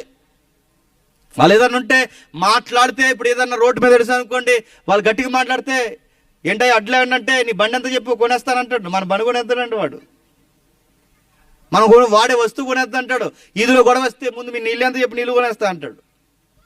డబ్బులు ఎక్కువైపోయిన వాడికి, వాడి మాట డబ్బు మాట్లాడిస్తుంది, అన్నీ మాట్లాడిస్తుంది. అందుకే డబ్బున్న వాళ్ళకి భయపడతాం, ఆపదలకు భయపడతాం. ఎవడు అక్కిని చెప్తున్నాడు, తమ ధన విస్తారతను బట్టి పొగుడుకునే వారికి భయపడతాం. అంటే ధనం ఉన్న వాళ్ళు తమను తాము పొగుడుకుంటారా? టచ్ చేసి చూడండి, వాళ్ళు ఎంత పొగడతలో వాళ్ళకి. అన్ని డబ్బుల కోసం మాడుకుంటారు, ఎప్పుడైనా చూసారు లేదో? వాళ్ళు డబ్బుల కోసం చూడండి, వాళ్ళ ఇంటికి వెళ్ళామనుకోండి, టీ ఇస్తారు, నీళ్ళు ఇస్తారు, తర్వాత ముందు ఆ ప్రాపర్టీ చెప్తారు మనకి. అబ్బాయి దేవుని దైవాలు, మళ్ళీ ఇదొకటి మధ్యలో, అబ్బాయి దేవుని దైవాలు యుఎస్ఏలో చదువుకుంటున్నాడండి, ఇదో బిల్డప్ అన్నమాట మనకి. అమ్మాయి దేవుని దైవల్ల అబ్బాయి యుఎస్ఏలో ఉంటే అమ్మాయి లండన్లో ఉన్నా, అంటే మేము ఇంత రిచ్, మేము ఇంత క్లాసు, మాది ఇది, మా లెవెల్, మా స్టేటస్ ఇది అని చెప్పడానికి అబ్బాయి అమెరికా, అమ్మాయి లండన్ అంటే అమ్మో వీళ్ళంత పెద్ద గొప్పలో మనం టీ అడగమని, ఇంక టీ ఏం అడుగుతామని ఇంటికి వెళ్ళిపోతాం మనం. అంటే మామూలుగా చెప్తున్నాను, అంటే అంత గొప్పలు. ఎప్పుడైనా మనం ఇంటికి వెళ్తే వాళ్ళు చెప్తుంటారు, చూస్తారు, ఏమని చెప్తారు తెలుసా? అది మాదే, ఇది మాదే, ఈ స్థలం మాదే, ఈ స్థలం మాదే, ఆ బిట్టు మాదే, ఈ బిట్టు మాదే, ఇది కూడా కొనేద్దాం అనుకుంటున్నాం అంటారు. అన్నీ గొప్పలే. నేను వేసుకునే షర్ట్ ఇంత, ఇది ఇంత, షూ ఇంత, ఈ బంగ్లాని ఎంత కట్టానంటే మన అడగం చేయం, ఆడి చెప్తాడు, అన్నీ ఆడి చెప్తాడు, అన్నీ చెప్పుకొస్తారు. ఈ డబ్బు ఉన్న వాళ్ళు పొగుడుకుంటారు. బైబిల్ ఇలాంటి సందర్భం ఒకటి ఉంది, ఆడికి విస్తారంగా పంట పడిందంట, వాడి గాదులన్నీ బాగా నిండిపోయాట, వాడు రాత్రులు నిద్రపోవట్లేదట. మరి ఏమంటున్నాడట? ప్రాణమా తినుము, తాగుము, సంతోషం. అంటే ఈ డబ్బులు ఎక్కువైపోతే నిద్ర రాదండి, రాత్రులు రోడ్ల మీద తిరుగుతారు. మీరు చూడండి కావాలంటే మీకు అక్కడ అందరూ అలాగే దొరుకుతారు. అక్కడ రాత్రులు నిద్రపోరేలో, ఆ డ్రంక్ అండ్ డ్రైవ్లో దొరుకుతుంటారు, రాత్రి నిద్రపోరు, తాగుళ్ళు తిరుగుళ్ళు, ఎందుకంటే డబ్బు ఎక్కువైపోయింది, సుఖం ఎక్కువైపోయింది, టైం నిద్రపోరు. ఇలాంటి వాళ్ళు ఎక్కువైపోయారు, వాళ్ళతో ప్రమాదం. అందుకే ధన విస్తారతను బట్టి పొగుడుకునే వారికి నేను ఎలా భయపడవాళ్ళు? ఎవడును అని చెబుతూ ఇంతమంది ఉన్నారు. అయితే 9వ వచనంలో వారి ప్రాణ విమోచన ధనం కోసం చెబుతూ 10వ వచనంలో చెప్తున్నాడు, ఎవడును ఎప్పటికీ చెయ్యలేని ఒక సాహసం ఉందట. 10వ వచనంలో చెప్తున్నాడు, జ్ఞానులు చనిపోతారు. ఎవరు చనిపోతారట? జ్ఞానులు చనిపోతారు, మూర్ఖులు చనిపోతారు, ఆస్తున్న వాళ్ళు చనిపోతారు, భూములు ఉన్నవారు చనిపోతారు, సాత్వికులు చనిపోతారు. ఇక లిస్ట్ ఇస్తున్నారు చూడండి. అంటే ఈ డబ్బులు ఉన్నవారు, డబ్బులు లేనివారు, సామాన్యులు, సామంతులు, వీళ్ళందరూ ఒకరిని చూసి ఒకరు భయపడుతున్నారు. కానీ వీళ్ళందరినీ భయపెట్టేది ఒకటి ఉందట. ఏంటి చెప్పండి? మరణం. అందరినీ భయపెడుతుంది. డబ్బులు ఉన్నవాడినైనా, డబ్బులు లేనివాడైనా. మనం ఏమనుకుంటున్నాం? చీకటికి, బొద్దింకలకి, మనుషులకి, డబ్బులు ఉన్నవారికి, బలవంతులకి, వీళ్ళకి మనం భయపడుతున్నాం. కానీ మనం గమనించాల్సింది ఒకటి ఉంది, అందరినీ భయపెట్టే ఒకటి ఉంది. దీనికి మీరు భయపడండి. అందుకే 10వ వచనం చెప్తున్నారు చూడండి, జ్ఞానులు చనిపోతారు. ఎవరు చనిపోతారట? జ్ఞానులు చనిపోతారు. ఎంత జ్ఞానం చనిపోతారా? చనిపోతారు. సైంటిస్టులు చనిపోయారా? చనిపోయారు. ఎప్పటికీ ఎవరైతే ఉన్నారో ఐన్స్టీన్ గారు ఎంత పెద్ద మేధావండి. నాకు తెలిసి ఇప్పటివరకు మనం చదువుకున్న చరిత్రలో మీకు తెలిసి ఐన్స్టీన్ గారు లాంటి జ్ఞాని మళ్ళీ పుడతాడా? ఆయన మైండ్ ఇంకా ల్యాబ్లో దాచుకుని పరిశోధన చేస్తున్నారు. ఇన్ని కనిపెట్టాడు. విశ్వానికి ఎక్కడి నుంచి ఎక్కడికి లింకులు ఉన్నాయో ఆ రోజుల్లోనే ఈజ్ ఈక్వల్ టు ఎంత స్క్వేర్ చదువుకునే పిల్లలకు అర్థమవుద్ది. అంత సాపేక్ష సిద్ధాంతం ఎలా చెప్పాడో, దాని యొక్క యూనివర్స్ యొక్క అంతమేంటో, వాటి యొక్క ప్రయాణాలు ఏంటో, ఆ కాంతి వేగాలు ఏంటో ఆ రోజులు ఇన్ని కనిపెట్టిన మేధావి మరణం ఎందుకు వస్తుందని కనిపెట్టలేకపోయాడట. అన్నీ తెలిసాయి ఆయనకి, అన్నీ చూశాడు ఆయన. మానవ చరిత్ర అంచుకెళ్ళొచ్చాడు ఆయన. విశ్వంలో అంచుకి ఊహల్లోనే వెళ్ళొచ్చాడు ఆయన. అన్నీ చూడగలిగాడు కానీ మానవుని మరణం యొక్క చిక్కుముడి ఇప్పలేకపోయాడు. అందుకే జ్ఞానులు చనిపోతారు, మూర్ఖులు చనిపోతారట. మూర్ఖులు ఎవరు? ప్రతి ఊర్లో ఉంటారండి వాళ్ళు పట్టా పట్టుకుని. మూర్ఖులు ఎవరు? ఈ అంటే గొడవ, ఆ అంటే గొడవ, ప్రతిది గొడవ, ఇలా నలుగురు పోగైతే గొడవ ఉంటారు చూసారా? ప్రతి దిక్కున ఉంటారు. అంటే ఇప్పుడు ఆడు ఎందుకు మూర్ఖుడు? ఆ మూర్ఖిజం అనుకుంటాడు. ఆ మూర్ఖతత్వమే హీరోయిజం అనుకుంటాడు. అదే చూడండి, పెళ్ళిళ్ళలో కావాలని గొడవలు పెడతారు. ఎందుకు? ఇప్పుడు పెళ్ళికి వచ్చిన వాళ్ళు అందరూ చూసి ఏమనుకోవాలన్నమాట, ఆ పెళ్ళికి హీరో వచ్చాడా అని అనుకోవాలనుకుంటాడు. అంత మూర్ఖుడాడు.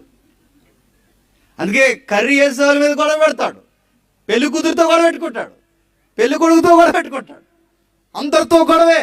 మూర్ఖుడు. ఎంత మూర్ఖంగా ఉంటారో చివరికి సామాన్యుల్ని పిలిచి మరీ కొడతాడు. మూర్ఖులు. అందుకే జ్ఞానులు చనిపోతారు, మూర్ఖులు చనిపోతారు. మా ఏరియాలో కానివాడు మూర్ఖుడు, రౌడీ షీటర్ చనిపోయే పరిస్థితి వచ్చేసింది. అందరితో గొడవే. ఈ రౌడీ షీటర్కి బలం ఎప్పుడండి? వాడు ఒక్కడుంటే బలం కాదండి, ఆడికి మంద ఉంటారు. ఆ మంద సపోర్ట్ ఉంటే బలం ఆడికి. ఎవ్వరు వెనకలేరు అనుకుని అంత మూర్ఖంగా అవుతాడు వాడు. ఆడికి అన్నదమ్ములు ఉండేవారండి, చుట్టం పట్టం పెద్ద పెద్ద కుటుంబాలు ఉంటాయి కదండి, వీళ్ళందరూ ఉండేవారండి. అన్నదమ్ముల సపోర్ట్, చిన్నమ్మ తమ్ముళ్ళు, పెద్దమ్మ కొడుకులు వీళ్ళందరూ ఉంటారు కదా, వీళ్ళందరూ సపోర్ట్. వీడికి అన్న గొడవ, వీడికి గాలి తిరిగి శనగలు అమ్మడానికి వచ్చిన వాళ్ళు కూడా కొట్టేవాడండి. అందరినీ కొట్టడమే. ఒక రోజు వీడికి వయసు అయిపోయింది, కిడ్నీ పాడైంది, హాస్పిటల్లో జాయిన్ చేశారు. డాక్టర్ గారు జాగ్రత్తలు ఉండమన్నారు. ఓపిక లేదు, ప్రతిసారి హాస్పిటల్ ఈయన నలిపేస్తున్నారు. ఈ లోపల ఈయన జాయిన్ చేస్తే ఈ అన్నదమ్ములు చూడడానికి వచ్చారు. అరే అన్నయ్య రా, నువ్వు లేని టైంలో చూశాడు, చాలా ఎక్స్ట్రాలు చేస్తున్నాడు మన ఈదులో ఒకడు, నువ్వు రావాలి, ఆడ సంగతి తేల్చాలి, నువ్వు ఎప్పుడు వస్తావు హాస్పిటల్ నుంచి వస్తే. ఆడప్పుడు అన్నాడట, అంటే అన్నయ్య లేండ్రా అన్నాడంట. ఏ బాబు, నువ్వంటే గొడవ పెట్టేవాడివి, ఆ అంటే గొడవ పెట్టేవాడివి, మాట్లాడితే గొడవాడేవాడివి, ఇప్పుడు రారా అన్నయ్య ఆడు సంగతి తేలుతా ఉంటే ఏమంటున్నాడు? అన్నయ్య అన్నాడే కిడ్నీ పోయింది. చివరికి ఒక రోజు ఆ కిడ్నీ ప్రాబ్లంతో చచ్చిపోయాడు. అంటే మూర్ఖులు కూడా ఏమవుతారు చెప్పండి? చచ్చిపోతారు. ఎంత పెద్ద లిస్ట్ ఇచ్చాడో. జ్ఞానులు చనిపోతారు, కిందకి తమ ఆస్తి ఇతరులకు విడిచిపెడతారు, తమ ఇండ్లు నిరంతరం నిలిచిరని, తమ నివాసములు తరతరములు ఉండునని వారు అనుకొందురు, తమ భూములకు తమ పేర్లు పెడతారు. ఏం పెడతారట? భూములకు తమ పేర్లు పెడతారట. అందుకే ఇంటి మీద మనం ఏమని రాస్తాం? ఇంటి మీద ఏమని రాస్తాం? ఇది జేమ్స్ గారి యొక్క హౌస్ అని రాస్తాం. మీ స్థలాలు ఏంటో మా స్థలాలు ఏంటో తెలియదు. మీరు తెలిసినా నాకు చెప్పరు, నేను తెలిసినా మీకు చెప్పను. అందుకే మీ స్థలాలు కూడా నాకు తెలియదు, నా స్థలాలు కూడా మీకు తెలియదు. అందరికి తెలిసిన స్థలాలు ఉంటాయి. అప్పుడు ఉమ్మడి రాజకీయంగా ఉమ్మడి రాష్ట్రాలు ఉన్నప్పుడు అందరికీ తెలుసు. అప్పట్లో ఇంద్రమ్మ భూములు అనేవారు గుర్తుందా? ఇంద్రమ్మ భూములు ఇచ్చేవారు. 5 సెంట్లు ఇంద్రమ్మ భూములు అని అడుగుతున్నాడు. ఇంద్రమ్మ ఏది? ఇంద్రమ్మ లేదు. రాజీవ్ గృహాలు అన్నాడు, రాజీవేడే. మా సైడు జగనన్న గృహాలు అన్నాడు, చంద్రన్న గృహాలు అంటున్నారు. వాళ్ళిద్దరు ఎన్ని రోజులు ఉంటారు? కేసీఆర్ గారి గృహాలు అంటారు మీ సైడు. కేసీఆర్ నడుతున్నారు. తర్వాత ఏడి స్థలాలే ఉంటాయి, ఇల్లే ఉంటాయి, పేర్లే ఉంటాయి, భూములు పెట్టుకున్న పేర్లే ఉంటాయి. జేమ్స్ గారి యొక్క ఇల్లు అన్న బోర్డు పెట్టుకుంటాను, ఇల్లు ఉంటుంది, జేమ్స్ ఉన్నాడు. పేర్లుంటాయి, భూములు ఉంటాయి, మనుషులు ఉండరు. అంటే భూస్వాములు చనిపోతారు, జ్ఞానులు చనిపోతారు. వారు ఉంటారు అనుకుంటారు, కానీ ఘనత వహించిన వాడైనను ఆ మనుషుడు మరణం ముందు నిలవజాలడు. స్వతాశయ పూర్ణులకు వారి నోటి మాటను అనుసరించే వారికి ఇదే గతి పడుతుంది. అంటే స్వతాశయ పూర్ణులు అంటే స్లోగా మాట్లాడడం, కొంచెం ప్రాక్టీస్ చేయడం, కొంచెం జాగ్రత్తగా ఉండడం, వీళ్ళందరూ ఉంటారు చూసారా, అదే శ్వాస మీద ధ్యాస. అంటే ఎక్కువ కాలం బతికేయాలంటారు చూసారే, రే అంత సీరియస్గా ఎందుకు అంత కోపం తెచ్చుకుంటే త్వరగా చచ్చిపోతావు, కొంచెం స్లోగా మాట్లాడంటారు చూసారే, ఈ బ్యాచ్ అనమాట. అలాగా ఎర్లీ మార్నింగ్ వాకింగ్ చేయాలరా, కొంచెం అలా తినాలరా, కొంచెం లైట్ ఫుడ్ తీసుకోవాలరా, ఆనందంగా ఉండాలరా. అంటే ఆనందంగా దేనికంటే కొంచెం ఎక్కువ బతికేద్దామని. అందుకే ఈ వయసు అయిపోయిన వాళ్ళందరూ సరిగ్గా తెల్లవారుజాము 4:30కి 5:30కి పార్కుల్లో దర్శనమిస్తారు. ఈ బామ్మలు తాతయ్యలు అందరూ ఎందుకు?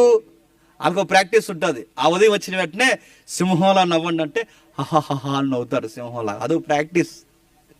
పుల్లా నవ్వండి అంటే పుల్లా నవ్వుతారు. గట్టిగా గాంటేస్తే గట్టిగా గాంటేస్తారు. ఎందుకంటే ఎక్కువ నవ్వేస్తే ఎక్కువ కాలం బతికేద్దామని. ఇలా నవ్వేద్దామని ఈ ముసలి అందరూ తయారయ్యారు, వెళ్ళారు. గట్టిగా నవ్వాలని ఒక ఆవిడ గట్టిగా నవ్వేసింది, అని ఉండిపోయింది. తీసుకొస్తారు ఇంటికి, చచ్చిపోయింది. నిజంగానే నవ్వేసి బతికేద్దాం అనుకుని చచ్చిపోయింది. నేను అడుగుతున్నాను, నవ్వుతే బతికేస్తారా? వాళ్ళు నోటి మాట్లాడుతున్న వాళ్ళ గురువు లేరు, మీకన్నా మీ గురువులు చాలా బాగా నవ్వారు. ఏరి ఆ బోసి నవ్వులేయి మట్టిలో నిద్రపోతున్నాయి. మీరు నవ్వుతున్నారు, మీరు ఎంతకాలం అవుతారు, మీరు నిద్రపోతారు ఒకరోజు. జ్ఞానులు ఉన్నారు, జ్ఞానులు నిద్రపోయారు.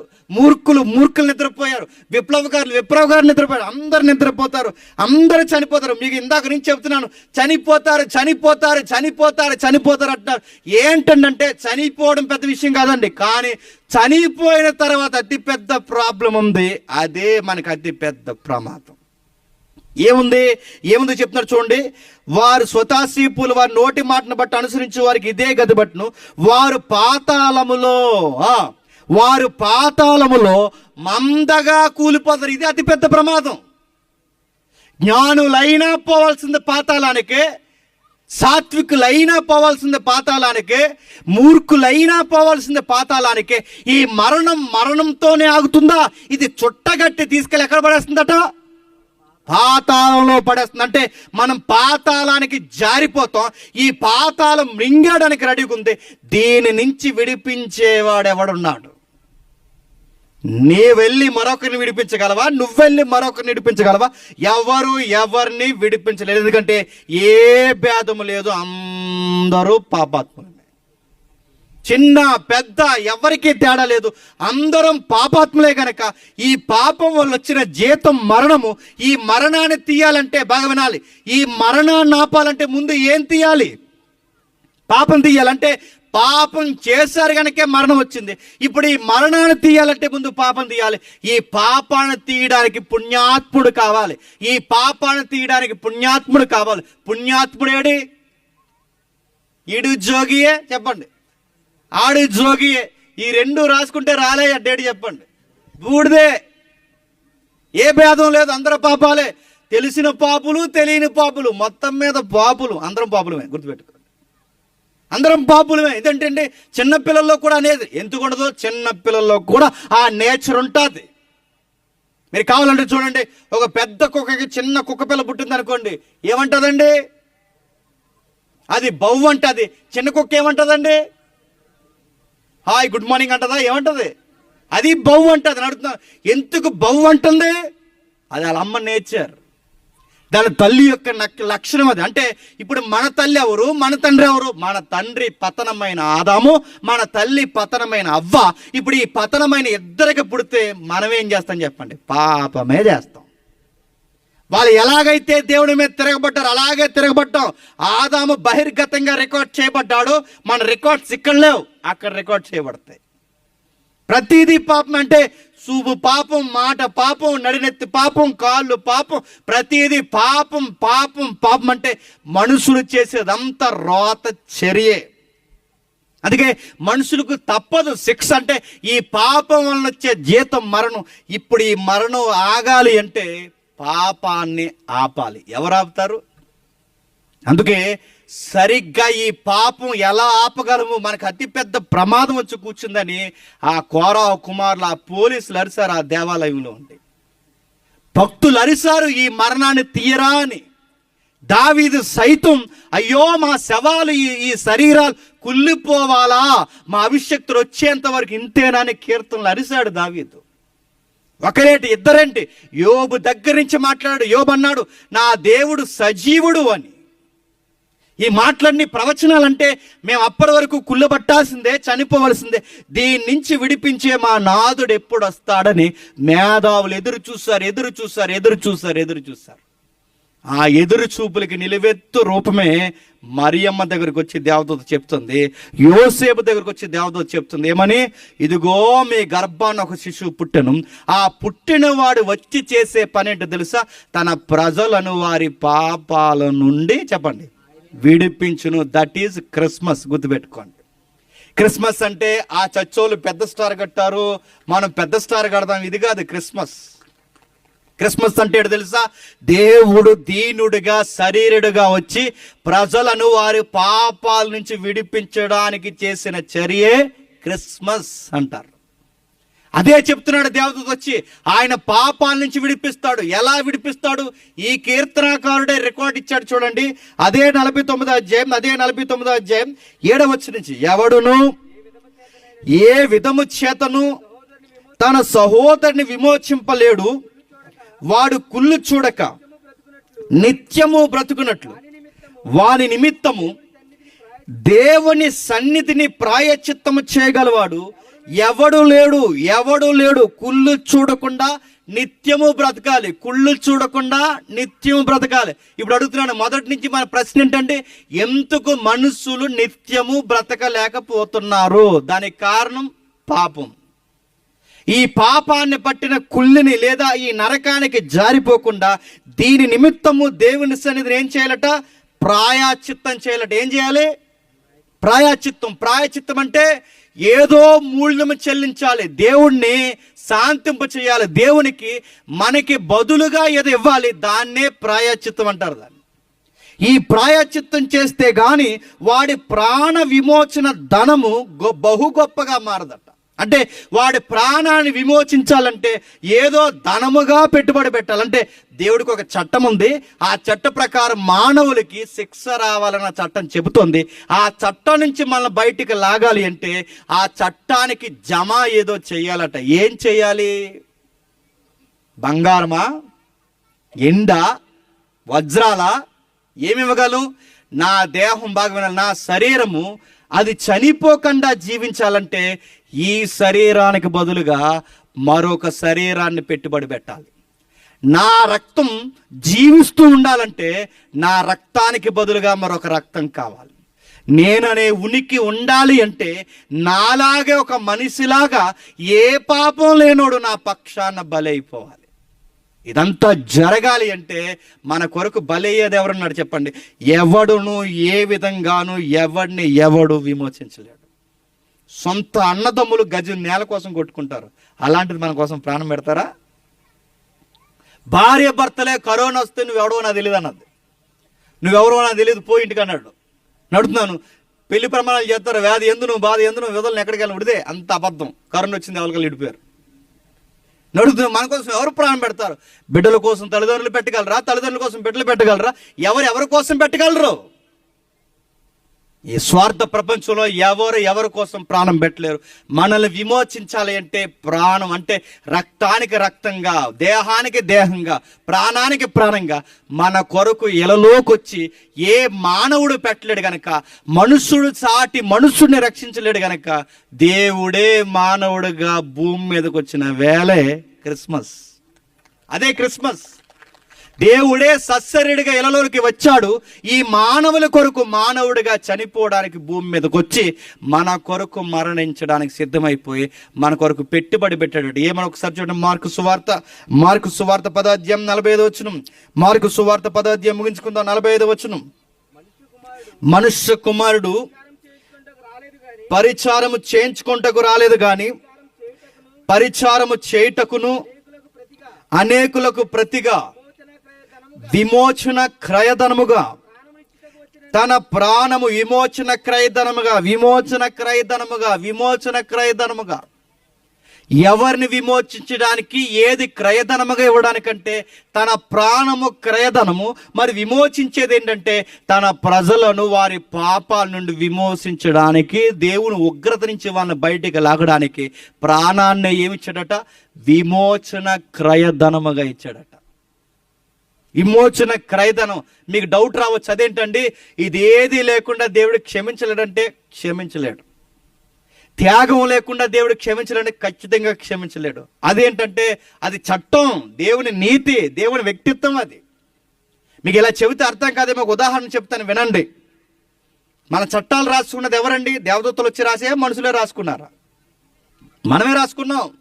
మనం రాసుకున్న చట్టాలు మనమే మీరితే దానికి పనిష్మెంట్ ఉంటే, మనం రాసుకున్న చట్టాలు మనమే మీరితే దానికి అరెస్టులు ఉంటే, దేవుడికి కూడా వ్యక్తిత్వం ఉంది. అంటే మానవ వ్యక్తిత్వానికి తోటి మానవుడు నేరం చేస్తే మానవ చట్టాల ప్రకారమే తప్పు అయితే, దేవుడు రాసిన చట్టం ఉంది, అది తన వ్యక్తిత్వానికి సంబంధించింది. దానికి వ్యతిరేకంగా ఎవడు తప్పు చేసినా దానికి మూల్యము కట్టాల్సిందే. ఇంకా మీకు బాగా అర్థం కావాలంటే దేవుడు ఎలా శిక్షిస్తాడంటే ప్రతి దాన్ని లెక్కడికి శిక్షిస్తాడు ఆయన. నీ ఆయుస్సుని లెక్క అడుగుతాడు, నువ్వు పీల్చిన గాలిని లెక్క అడుగుతాడు, నువ్వు తిన్న రైస్ని లెక్క అడుగుతాడు. ఒక్కటేంటి 60 ఏళ్ళ జీవితంలో ఈ ప్రకృతిలో ఆయన రెక్కల కష్టాన్ని ఎంత తిన్నావో ప్రతిదీ అడుగుతాడు. మీరు చూస్తున్నారు లేదో, ఆ సల్మాన్ ఖాన్ని పరిగెట్టించేస్తున్నారు, మీరు చూస్తున్నారు లేదు. ఎప్పుడో కృష్ణ జింకను కాల్చాడంట, ఆ షూటింగ్ వెళ్ళినప్పుడు కుదురుంగుండగా ఇతను తెర మీద హీరో, రియల్గా హీరో అనుకుని ఫీలింగ్ ఇచ్చాడు. వెళ్ళి అడవికి తీసుకెళ్ళి, అప్పుడు ఆ 5 హీరోయిన్లు ఎవరు ఉన్నారండి, ఎప్పుడో 90s మూవీ, ఆ తీసుకుని వెళ్ళాడు. ఆ తుపాకు తీసుకుని ఆ పరిగెడుతున్న జింకని, ఆ బ్లూ కలర్లో ఉంటుంది చూసారు, ఆ కృష్ణ జింకని కాల్చారు. విషయం ఏంటంటే ఆ జింక అలాగ దేవుడు, ఆ విషయం ఈ కుర్రోడు తెలియదు. కాల్చేశాడు, కాల్చినట్టున్నాడు, కాల్చుకుని తినేశాడు. 5 హీరోయిన్లు కూర్చుని తినేరు. ఎప్పుడో 20 సంవత్సరాల క్రితం తినేశారండి. ఇప్పటికీ పరిగెట్టిస్తుంది. హైకోర్టు వెళ్ళింది, సుప్రీంకోర్టు వెళ్ళింది, జిల్లా కోర్టులు ధరించి ఎక్కడెక్కడ కేసులు జరిగింది, ఇంకా కేసులు నడుస్తున్నాయి. విచారణ చెప్పిన ఆ కేసు ప్రూవ్ అయితే, ఒక సెషన్లో ప్రూవ్ అయింది, మళ్ళీ రిప్లై పడింది, మళ్ళీ నడుస్తుంది. అది ఎన్ని కేసులు పెట్టారంటే సుమారు 25 నుంచి 30 సంవత్సరాలు పడేంత చట్టాలు, అంటే అన్ని సెక్షన్లు వేసి కేసు కట్టారండి అడవి శాఖ ఎవరైతున్నారు. అదేంటి తిన్నది ఒక జింకేగా, ఈయన జింకలు తింటే అంత కేసు కట్టేస్తారంటే ఎలా కడతారు చెప్తారు, వినండి. ఎలా కడతారు తెలుసా? వన్యమృగాలు సంచరించే దగ్గర పర్మిషన్ లేకుండా తిరగడం మొదటి నేరం, దీనికి 3 సంవత్సరాల శిక్ష. తిరిగినోడు తిరిగినట్టుకుండగా దాన్ని కాల్చేసాడు చూసారా, దానికి పనిష్మెంట్, దానికి 7 సంవత్సరాలు అనుకోండి. ఆ కాల్చినోడు కాల్చుకుని తినేశాడు, దీనికి ఇంకా శిక్ష. తినేసినోడు తిన్నట్టున్నాడా, తినేసి నేను తినలేదని మూతి తుడుచుకున్నాడు, దీనికి ఇంకా శిక్ష. కళ్ళు కప్తాం, దీనికి ఇంకా శిక్ష. సాక్షులు తారుమారు, ఇది ఇంకా శిక్ష. మారణాయుధాలు పట్టుకుని తిరిగి, ఇది ఇంకా శిక్ష. మొత్తం కలిపితే ఒక్క జింకను తిన్నందుకు ఇన్ని సంవత్సరాల శిక్ష వచ్చింది. ఒక్క జింక తింటే నేను శిక్ష వస్తే మిమ్మల్ని అడుగుతున్నానండి, జింకను చేసినోడు ఎవడండి? సల్మాన్ ఖాన్ చేసాడా? జింకను చేసింది ఎవరండి? అడవులు చేశారా? జింకను చేసింది ఎవరు? జింకను చేసిన వాళ్ళు లేదని అడుగుతున్నాను. సల్మాన్ చేయలేదు, ఎన్నో చేయలేదు. నేను అడుగుతున్నాను, జింక చేసింది ఎవరు? దేవుడు లెక్కడితే నడుతున్నాడు. ఎన్ని లెక్కలకు తొలదొగ్గాలమా? మన జింకను తినలేదు కానీ ఎన్ని కోళ్ళు తినేవండి. కోడి తిరిగినప్పుడు నువ్వు తిరగడం ఒక కేసు, దేవుడు కేసు పెడితే. ఆ కోడికి ఇంటికి లాగేసి చూసావు, అదొక కేసు. ఆ ఇంటికి లాగా కుదురున్న దాన్ని కాల్చేసి ఆ స్టవ్ మీద పెట్టి అదొక కేసు. ఆ కాల్చినాడు కాదు, చిన్న చిన్న ముక్కలు కొట్టేసి అదొక కేసు. దాన్ని వండుకుని తినేసి అదొక కేసు. తినేసి దేవుడిని మర్చిపోయి అదొక కేసు. అన్ని కేసులే. మెతుక్కో కేసు పెడితే ఏమైపోతుందని చెప్పండి. కరోనా వచ్చింది, గ్యాస్ అమ్మడం కాదు, ఆక్సిజన్ అమ్మారు. మీరు చూసారు లేదో, కరోనాలో ఆక్సిజన్ సిలిండర్స్ అమ్మారు, నడుతున్నారు. పుట్టిన దగ్గర నుంచి ఇప్పటి వరకు ఎంత ఆక్సిజన్ వాడుతున్నాం, దీనికి లెక్క కడితే నిలబడగలమా? నువ్వు తినే తిండికి, పీల్చే గాలికి, తాగే నీరుకి, నడిచే నేలకి, ప్రతి దానికి లెక్క. ఇవి చేసినవి సరిపోలేదని పాపం చేసి కూర్చుంటే ఇప్పుడు మనకు బతకడానికి ఏమాత్రం రైట్ ఉందా? అందుకే నీ మీద నా మీద ఉగ్రత విలయతాండం చేస్తుంటే మన మీదకి వచ్చిన శిక్ష మన మీద పడకుండా ఆ దేవుడే మన బలహీనతను అర్థం చేసుకుని ఆయనే మధ్యలోకి వచ్చి ఆ శిక్ష అంతా ఎవరి మీద వేసుకున్నాడు చెప్పండి? తన మీద వేసుకున్నాడు. మనల్ని విమోచించడానికి శిశువుగా పుట్టాడు, ఉద్భవించాడు, జీవించాడు. మన శిక్షణ ఆయన మీద వేసుకున్నాడు. మనల్ని విమోచించడానికి గొప్ప కారణము, సౌలభ్యం అనుభవించాడు. ఎంత ఇచ్చినా ఇప్పటికే యేసుక్రీస్తు వారికి అనుకూలంగా మనం జీవించలేకపోతున్నాం. మీకు పెద్ద డౌట్ రావాలంటే ఇప్పుడు యేసు ప్రభు నమ్ముకుంటే మరణం రాదంటారా? ఇదేగా నేను కంటెంట్ చెప్తున్నాను ఇందాక నుండి. యేసు ప్రభు అంటే మనకు వచ్చిన మరణం ఇప్పుడు ఆయన తీసేశాడు, ఆయన మరణం వేసుకున్నాడు. ఇప్పుడు మనం ఆయన నమ్ముకున్నందుకు మనకేం రాకూడదు చెప్పాలి, మరణం రాకూడదు. ఇప్పుడు యేసు ప్రభువుని నమ్ముకుంటే ఆయన అన్నాడు, నా యందు విశ్వాసం ఉంచిన వాడు మరణించినను తిరిగి లేచును. మరి మరణిస్తున్నాగా, ఆయన యందు మరణిస్తే, మరి ఆయన యందు నిద్రిస్తే లేదా ఆయన యందు విశ్వాసం ఉంచితే మరణించకూడదుగా. అందుకే ఆ లింక్ మర్చిపోకండి, ఎందుకంటే బయట వాళ్ళు అడుగుతున్నారు ఈ మధ్య. మనం చెప్పాలి, మాకు ఇది ఏం తెలియదండి, స్టార్ ఒకటే కట్టామండి, హ్యాపీ క్రిస్మస్ ఒకటే తెలుసు అంటే దేవుడు అంటాడు పక్కెళ్ళి ఆడుకో అంటాడు దేవుడు. సువార్త అంటే తెలియలేదు మనకి, సువార్త అంటే చెప్పాలి. బయట వాళ్ళు అడిగేవారు, ఎందుకంటే ప్రశ్నించే వాళ్ళు ఎక్కువయ్యారు ఈ జనరేషన్లో.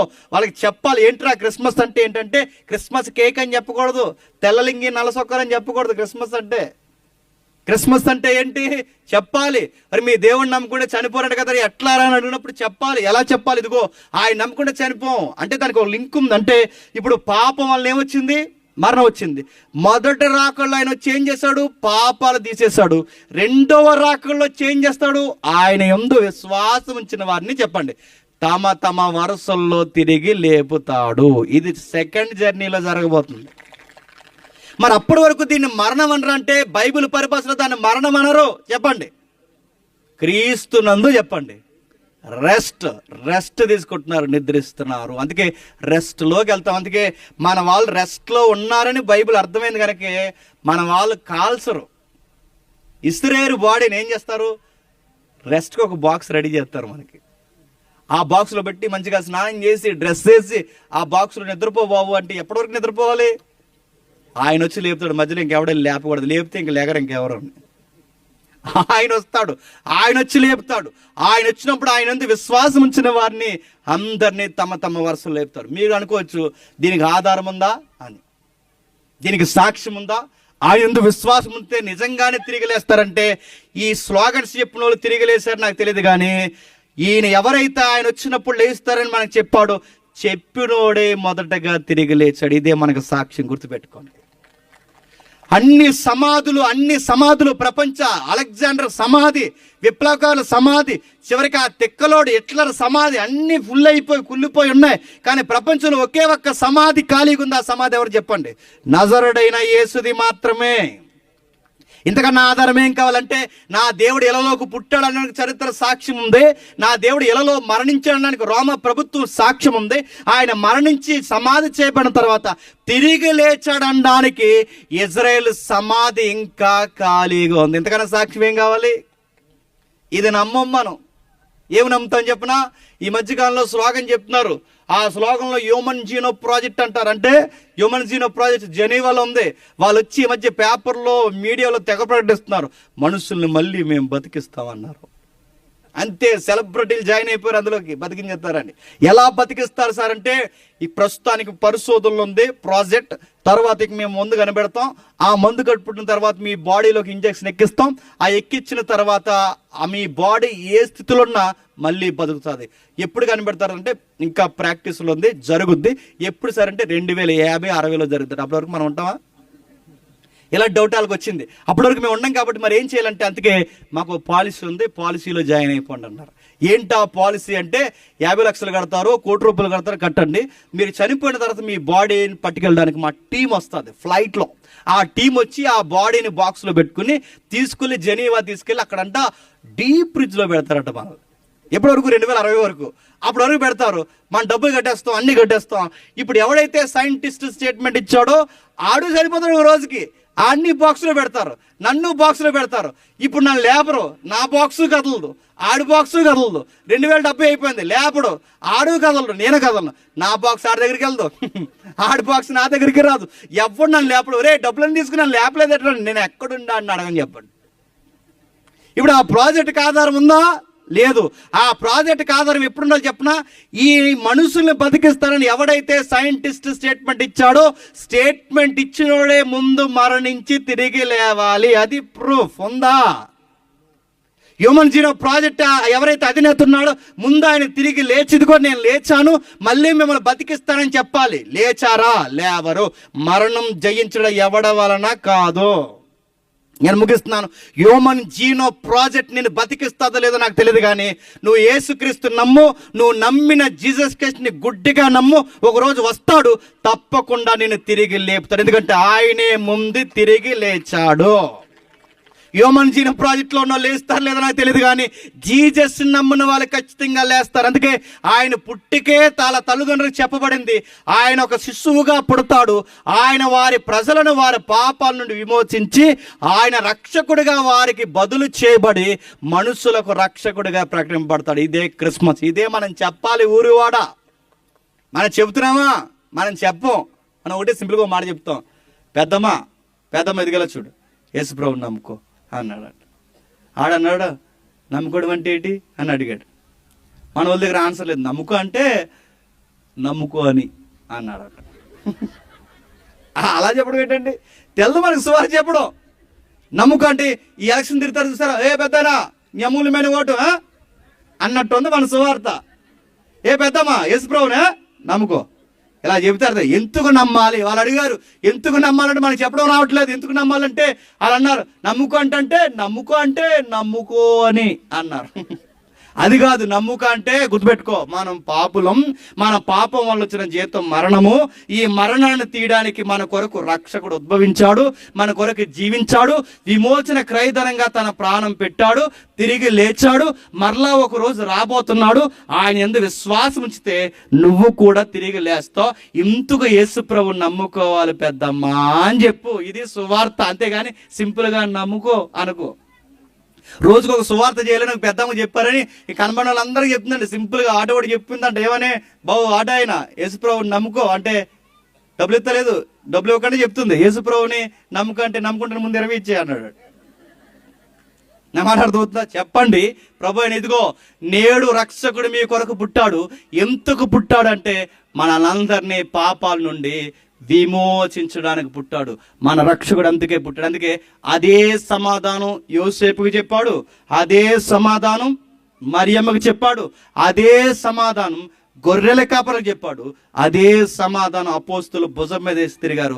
ఇప్పుడు అదే సమాధానం ఇలాంటి ఏదికి లేచి క్రిస్మస్ పేరుతో మనం కూడా ఈ లోకానికి చెప్తున్నాం. ఇదే క్రిస్మస్. మన దేవుడు త్వరలోనే రాబోతున్నాడు. దేవుడు మిమ్మల్ని దీవించిన గాక. ప్రార్థన చేసుకుందాం. ప్రేమగల తండ్రి, కృపగల దేవ తండ్రి, విలువైన సంగతులు తండ్రి మీ బిడ్డలు విన్నారు. అందరికీ సంగతులు అర్థమై నాకు తెలియదు దేవ. క్రిస్మస్ అనగానే ఆటపాటలు, అడావుళ్ళు, క్రొత్త బట్టలు మాత్రమే కాదు తండ్రి. క్రిస్మస్ అనగానే తండ్రి మా దేవుడు మా బలహీనతను ఎరిగి ఇలలోనికి వచ్చి మేము ఎప్పటికీ జయించలేని పాపాన్ని జయించడానికి తండ్రి మా పాపాలని ఆయనే భుజాల మీద వేసుకుని, జ్ఞానుల వలన కానిది, మేధావుల వలన కానిది, మూర్ఖులు సైతం కృంగిపోయిన తండ్రి ఆ మరణాన్ని తీసివేయడానికి తండ్రి ఆయనే మా కొరకు మరణించాడు.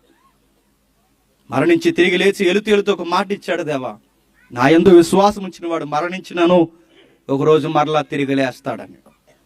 ఈ వార్త సమాజానికి చెప్పడానికే క్రిస్మస్ వేదికలైనా, ఈ వార్త సమాధానం చెప్పడానికే తండ్రి రేపు జరగబోయే ఈస్టర్ వేదికలైనా, ఏ వేదికైనా తండ్రి మేము చెప్పాల్సిన సువార్త ఇదే తండ్రి. మేధావులకి తెలియనిది తండ్రి మేము ఈరోజు తండ్రి పశుబాలురైన మాకు తండ్రి ఈ తరంలో మాకు అందిస్తున్నందుకు మీకు స్తుతులు దేవా. స్థానిక దైవజనుల్ని, పెద్దల్ని తండ్రి, ఇక్కడ ఇంకా ఎవరైతే పరిచారకులు ఉన్నారో వారందరిని బట్టి మీకు స్తుతులు తండ్రి. వారి వారి సేవా జీవితాన్ని విస్తరింపు చేయండి, ఆశీర్వాదకరంగా మార్చండి. వచ్చిన విశ్వాసులందరినీ స్థిరపరచండి. ఎందుకు నమ్మాలో మరింత అర్థవంతంగా ఆశీర్వదించండి. మిగిలిన కార్యాన్ని మీకే తండ్రి మహిమార్థంగా జరిగిస్తారని కోరుతున్నాం. మేము తిరిగి వెళ్తున్నాం, క్షేమంగా మనం నడిపించండి. మా శత్రువులను, మా మిత్రులను మీ చేతులకు అప్పగిస్తూ క్రీస్తున్నామని ప్రార్థన సమర్పిస్తున్నాం తండ్రి. Amen, amen, amen. సెలవు.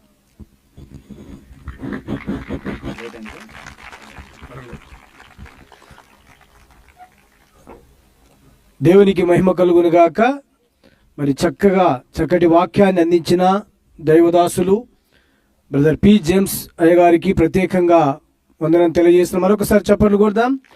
మరి నిజముగా క్రిస్మస్ అంటే మరి వేడుకంటే నక్షత్రాలు కావు, స్టార్లు కావు, ఇవన్నీ కావు, కానీ క్రిస్మస్ అంటే సువార్త అనేది అంశంగా చక్కగా తెలియజేసిన అయ్య గారికి ప్రత్యేకంగా ఉందని తెలియజేస్తున్నాడు. యేసు ప్రభు వారి లోకంలో ఆయన ఎందుకు జన్మించాడు అనే సత్యాన్ని, యేసు ప్రభు పాపుల వలన ఈ లోకానికి వచ్చాడు. ఎందుకు వచ్చాడు అంటే ప్రతి మనిషికి పాపం ఉన్నది గనుక.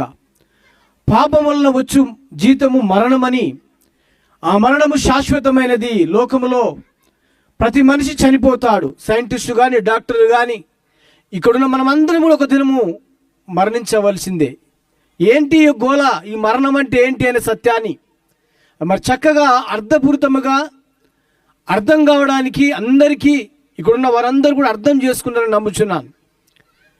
మరి నిజముగా మరణము ఎందుకు వచ్చింది అనేది మనం చూస్తే, మరి దేవుని యొక్క ఆజ్ఞను అతిక్రమించడం వలన యేసు ప్రభు వారి లోకానికి ఆయన నీతిమంతుడుగా వచ్చాడు. ఎందుకంటే పాపమును తీసివేయటానికి. ఎవరైతే నమ్ముతారో వారు దేవుని యొక్క మరి బిడ్డలుగా ఉంటారు, దేవుని రాజ్యంలో చేర్చబడతారు. కనుక ఈరోజు చక్కటి మాటలను మరి తెలియజేసిన, మరి వివరించిన దైవజనులకు ప్రత్యేకంగా మరి శివుని ప్రార్థన సంఘం తరపు నుంచి వందనాలు తెలియజేస్తున్నాను. మరి బైబిల్ బ్రదర్ మినిస్ట్రీ ఆధ్వర్యంలో ఈ విధంగా మరి ఏర్పరిచిన యొక్క క్రిస్మస్ వేడుకలను బట్టి, ప్రత్యేకంగా వచ్చిన దైవ సేవకులను బట్టి ప్రత్యేకంగా వందనాలు తెలియజేస్తున్నాను. మరి వాక్యం నిమిత్తమై మరొకసారి మరి దైవజనులు, మరి Bible brother ministry director reverend A D Satya Krishnasamayya గారు ముందుకొచ్చి మరి ప్రార్థించవలసిందిగా ప్రభు పేరిట మనవి చేస్తున్నాను.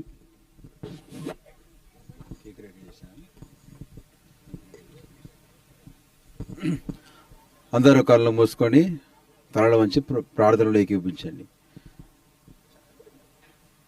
ప్రభువా యేసయ్య, నాయన మరి ఈ రాత్రికాల సమయంలో మరొకసారి మీ పాద సన్నిధానికి వస్తున్నాం తండ్రి. అయ్యా, మరి మీ దాసుని మీరు ఏర్పరచుకొని మరి రాజమండ్రి ప్రాంతం నుండి మరి హైదరాబాద్ ప్రాంతం నుండి మరి ఈ కుదావక్షిపల్లి గ్రామానికి మీరు తీసుకొచ్చిన విధానం బట్టి మీకు వందనాలు చెల్లిస్తుంటున్నాం. ఆయన ద్వారా మా అందరితో మాట్లాడిన విధానం బట్టి మీకు వందనాలు చెల్లిస్తుంటున్నాం తండ్రి. మరి మీ వాక్యం మేము విని ఉంటున్నాం. మరి మీ వాక్యం ద్వారా మా రక్షకుడైన యేసుక్రీస్తుని మేము చూసి ఉంటున్నాం తండ్రి. మీకు వందనాలు.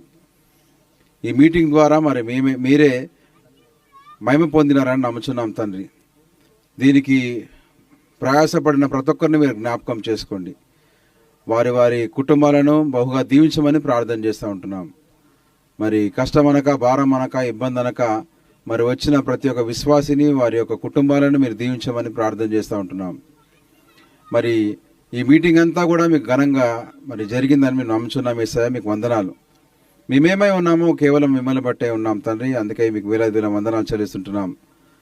మా నిమిత్తము మరి మీ ప్రియకుమారుడైన యేసును ఈ లోకానికి పంపించి ఆయన ద్వారానే మరి రక్షణ అని, మరి ఆ సత్యాన్ని స్పష్టంగా మరొకసారి మాకు బయలుపరిచినందుకు వందనాలు చెల్లిస్తుంటున్నాం.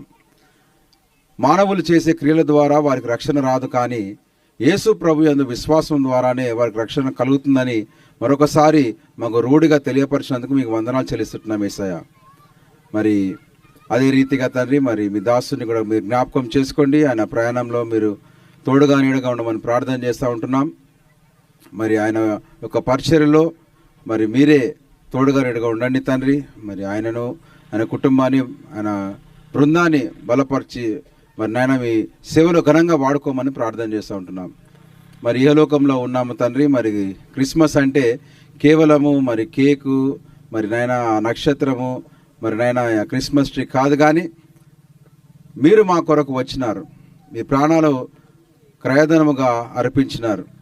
అయ్యా, మరి ఈ సత్యాన్ని మేమందరం కూడా గమనించటకు కృపణించామని ప్రార్థన చేస్తూ ఉంటున్నాం.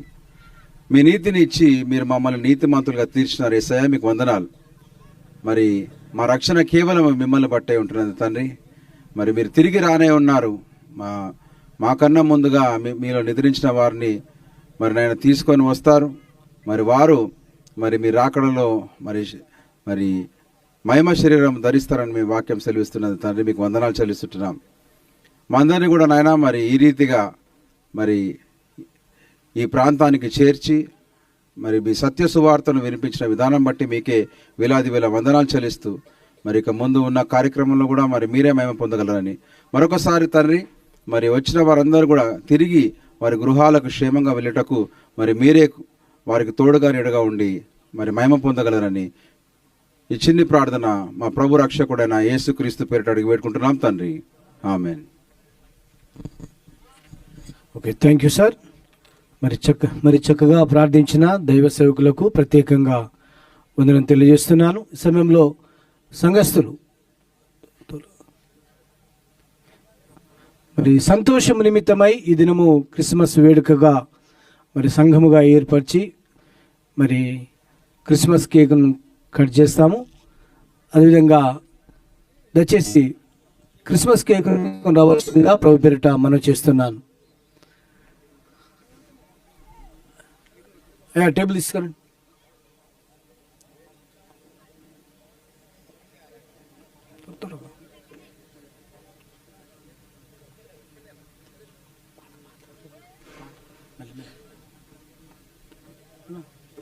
ఆడవాడుతో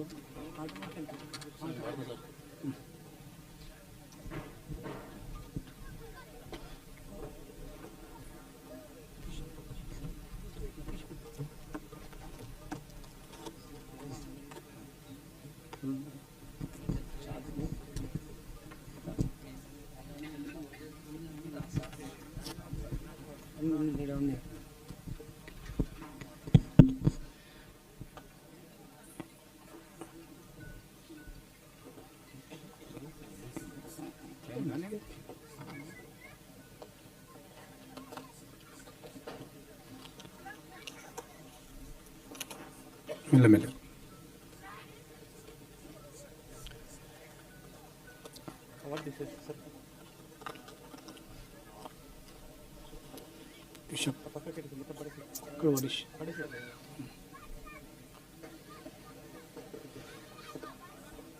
సమయంలో మరి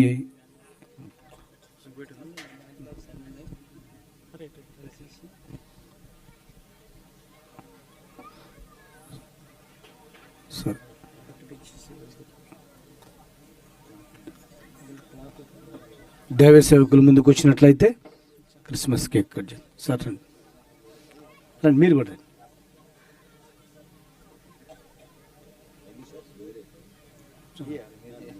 సమయంలో పాస్టర్ శ్రీనివాస్ మరి ఎంబీ ఫీల్డ్ వైస్ ప్రెసిడెంట్గా ఉంటున్న సేవకులు ముందుకు వచ్చి కేక్ నిమిత్తమై చిన్న మాట ప్రార్థన చేయవలసిందిగా ప్రభుపేట మనం చేస్తున్నాను. ఇబ్రాహీంపట్నం కాన్స్టిట్యూన్సీ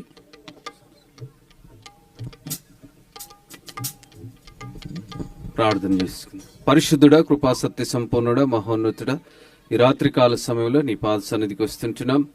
మా ప్రభా, ఈ మహా సంతోషకరమైన సందర్భంలో మా ప్రియులు మీ దాసులను మరి జేమ్స్ గారిని మా మధ్యలోకి నడిపించి మరి సంపూర్ణ ఆత్మీయ ఆహారము మాకు అనుగ్రహించినారు. మీ దాసుని కంచెలంచెలుగా వాడుకోమని ప్రార్థిస్తుంటున్నాం. ప్రాముఖ్యంగా మా తండ్రి ఈ శుభ సందర్భంలో, ఈ ఆహ్లాదకరమైన సందర్భంలో మరి కేక్ కటింగ్ విషయంలో ప్రార్థిస్తుంటున్నాం. మరి కేక్ లాంటి మాధుర్యము, సున్నితము, సాఫ్ట్నెస్ నీ వీళ్ళందరికీ మా అందరికి అనుగ్రహించి మీరు కలిగి ఉన్న మనసును మేమందరం కలిగి ఉండటకు సహాయపడండి. ఇది మొదలుకొని నిరంతరము నీ మహాకృపచేత నడిపించండి. తిరిగి వెళ్ళిన మా అందరికీ కూడా క్షేమకరమైన ప్రయాణం అనుగ్రహించి నడిపించమని మా ప్రభువును రక్షకుడైన యేసుక్రీస్తు నామములో ప్రార్థించి వేడుకుంటున్నాం తండ్రి, ఆమేన్. థ్యాంక్ యూ పాస్టర్ గారు.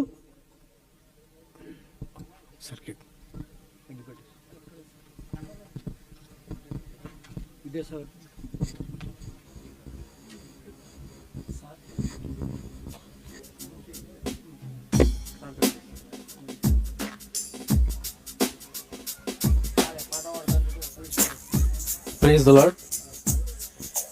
విజయశీలుడా నా ప్రాణ ప్రియుడా, కృతజ్ఞతతో నిన్ను స్తుతించెదను. విజయశీలుడా నా ప్రాణ ప్రియుడా, కృతజ్ఞతతో నిన్ను స్తుతించెదను. నా యేసయ్యా నిన్ను వేడుకొనగా, నా కార్యములన్నీయు సఫలము చేసితివి. నా యేసయ్యా నిన్ను వేడుకొనగా, నా కార్యములన్నీయు సఫలము చేసితివి. విజయశీలుడా నా ప్రాణ ప్రియుడా, కృతజ్ఞతతో నిన్ను స్తుతించెదను. అలసిన సమయమున నా ప్రాణములో త్రాణ పుట్టించినావు. అలసిన సమయమున నా ప్రాణములో త్రాణ పుట్టించినావు. ఆదరణ కలిగించి పిలుపును స్థిరపరచి ధైర్యముతో నింపినావు. అలసిన సమయమున నా ప్రాణములో త్రాణ పుట్టించినావు. ఆదరణ కలిగించి పిలుపును స్థిరపరచి ధైర్యముతో నింపినావు. నిత్యానందము కలిగించి నీ శుభవచనములతో నెమ్మదినిచ్చితివి. నిత్యానందము కలిగించి నీ శుభవచనములతో నెమ్మదినిచ్చితివి. విజయశీలుడా నా ప్రాణ ప్రియుడా, కృతజ్ఞతతో నిన్ను స్తుతించెదను. విజయశీలుడా నా ప్రాణ ప్రియుడా, కృతజ్ఞతతో నిన్ను స్తుతించెదను. ఆశ్చర్యకరముగా నీ బాహువు చాపి విడుదల కలిగించినావు. అరణ్య మార్గమున విడువక తోడై విజయముతో నడిపినావు. ఆశ్చర్యకరముగా నీ బాహువు చాపి విడుదల కలిగించినావు. మార్గమున విడువక తోడై విజయముతో నడిపినావు. నీ స్వాస్థ్యముగా తండ్రిగా నిలిచి వాగ్దాన భూమిలో చేర్చిన దేవా. నీ స్వాస్థ్యమును తండ్రిగా నిలిచి వాగ్దాన భూమిలో చేర్చిన దేవా. విజయశీలుడా నా ప్రాణ ప్రియుడా, కృతజ్ఞతతో నిన్ను స్తుతించెదను.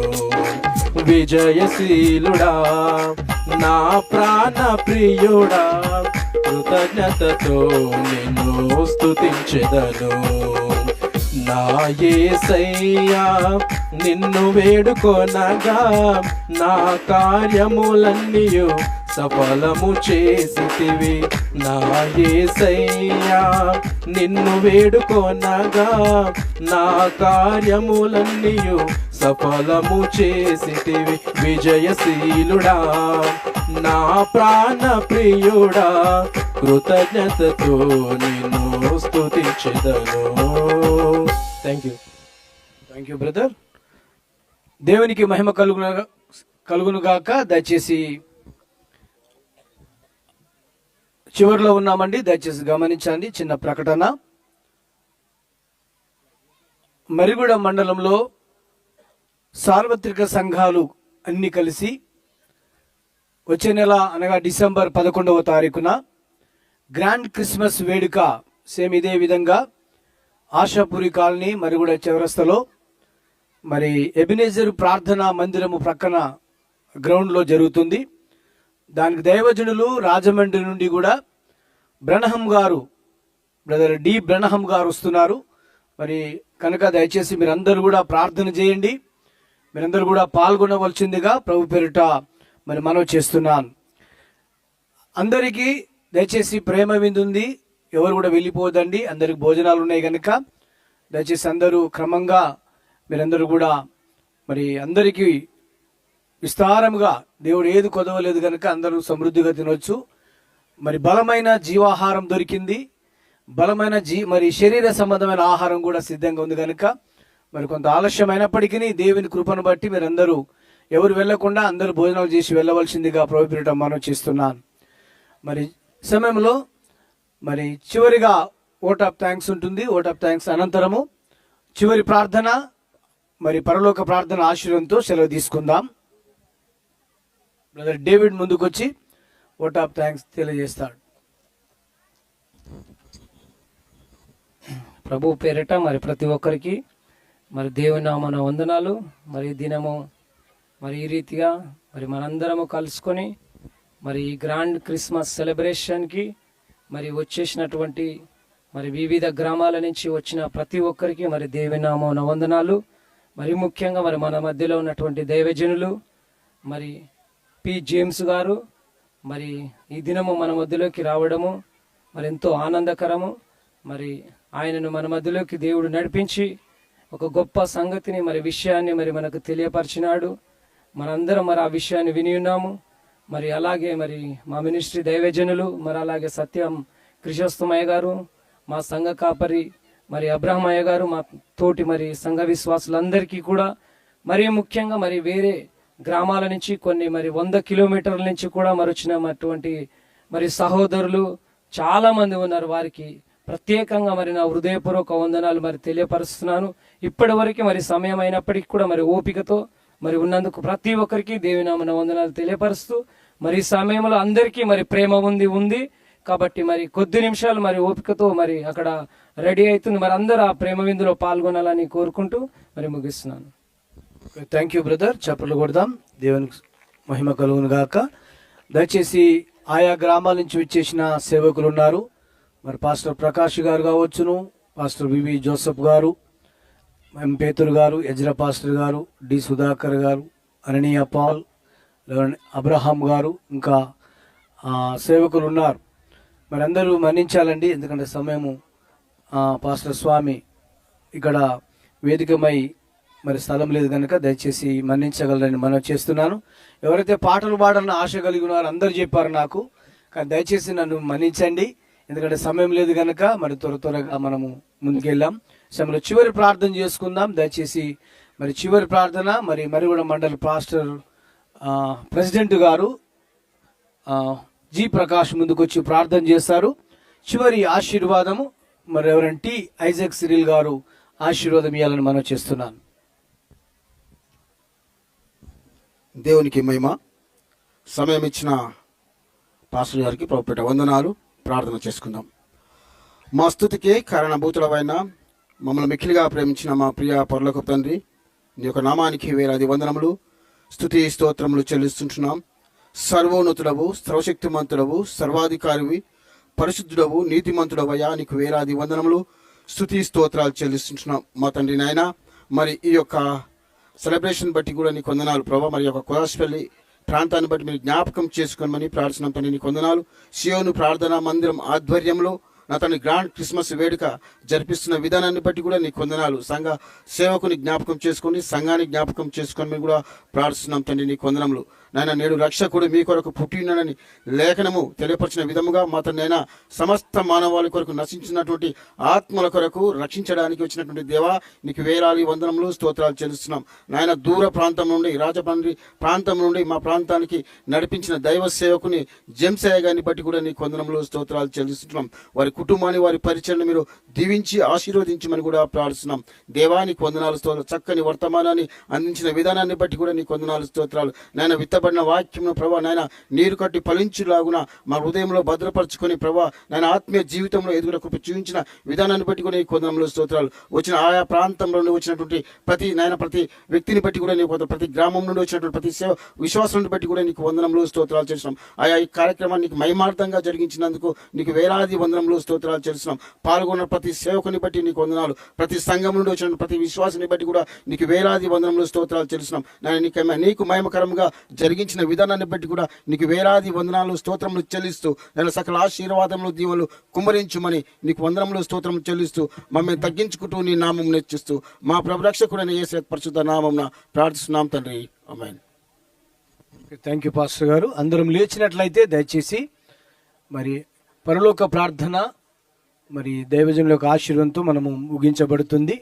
దయచేసి పరలోకమందున మా తండ్రి, నీ నామము పరిశుద్ధపరచబడును గాక, నీ రాజ్యం మాకొచ్చును గాక, నీ చిత్తం పరలోకమందు నెరవేరినట్టు భూమి అందు నెరవేరును గాక. మాకు కావలసిన ఆహారం మాకు నేడు దయచేయము, మా రుణస్థులను క్షమించిన ప్రకారం మమ్మల్ని క్షమించము, మమ్మల్ని శోధనలకు తేక కీడించి తప్పించము. ఎందుకంటే రాజ్యం, బలం, మహిమ నిరంతరం నీవైనావు తండ్రి. ఆమేన్. ఆమేన్. ఆశీర్వాదము. మన తండ్రి అయిన దేవుని యొక్క ప్రేమయు, తన కుమారుడైన యేసు క్రీస్తు దేవుని యొక్క కృపయు, పరిశుద్ధాత్మ దేవుని యొక్క అన్యోన్య సహవాసం చెప్పులందరి మీదను, మరి పాస్టర్ జేమ్స్ మీదను, మరి ప్రార్థన చేసిన సత్యకృష్ణ అయ్యారి మీదను, మరి ముఖ్యంగా ఈరోజు వాక్యము విని రక్షణ పొంది సంతోషంగా ఆనందంగా ఇంటికి వెళ్ళారు అందరి మీదను ఇప్పుడును ఎల్లప్పుడూ సదాకాలం తోడేదేమను గాక. ఆమేన్. థ్యాంక్ యూ పాస్టర్ గారు. అందరికి వందనాలు. మనందరికీ భోజనాలు ఉన్నాయి కనుక దయచేసి అందరూ మరి భోజనం చేసి సంతోషంగా మీరందరూ వెళ్ళాలని, ఇంటికి వెళ్ళాలని మేము ప్రార్థన చేస్తాం. దేవుడు మేము దీవించును గాక.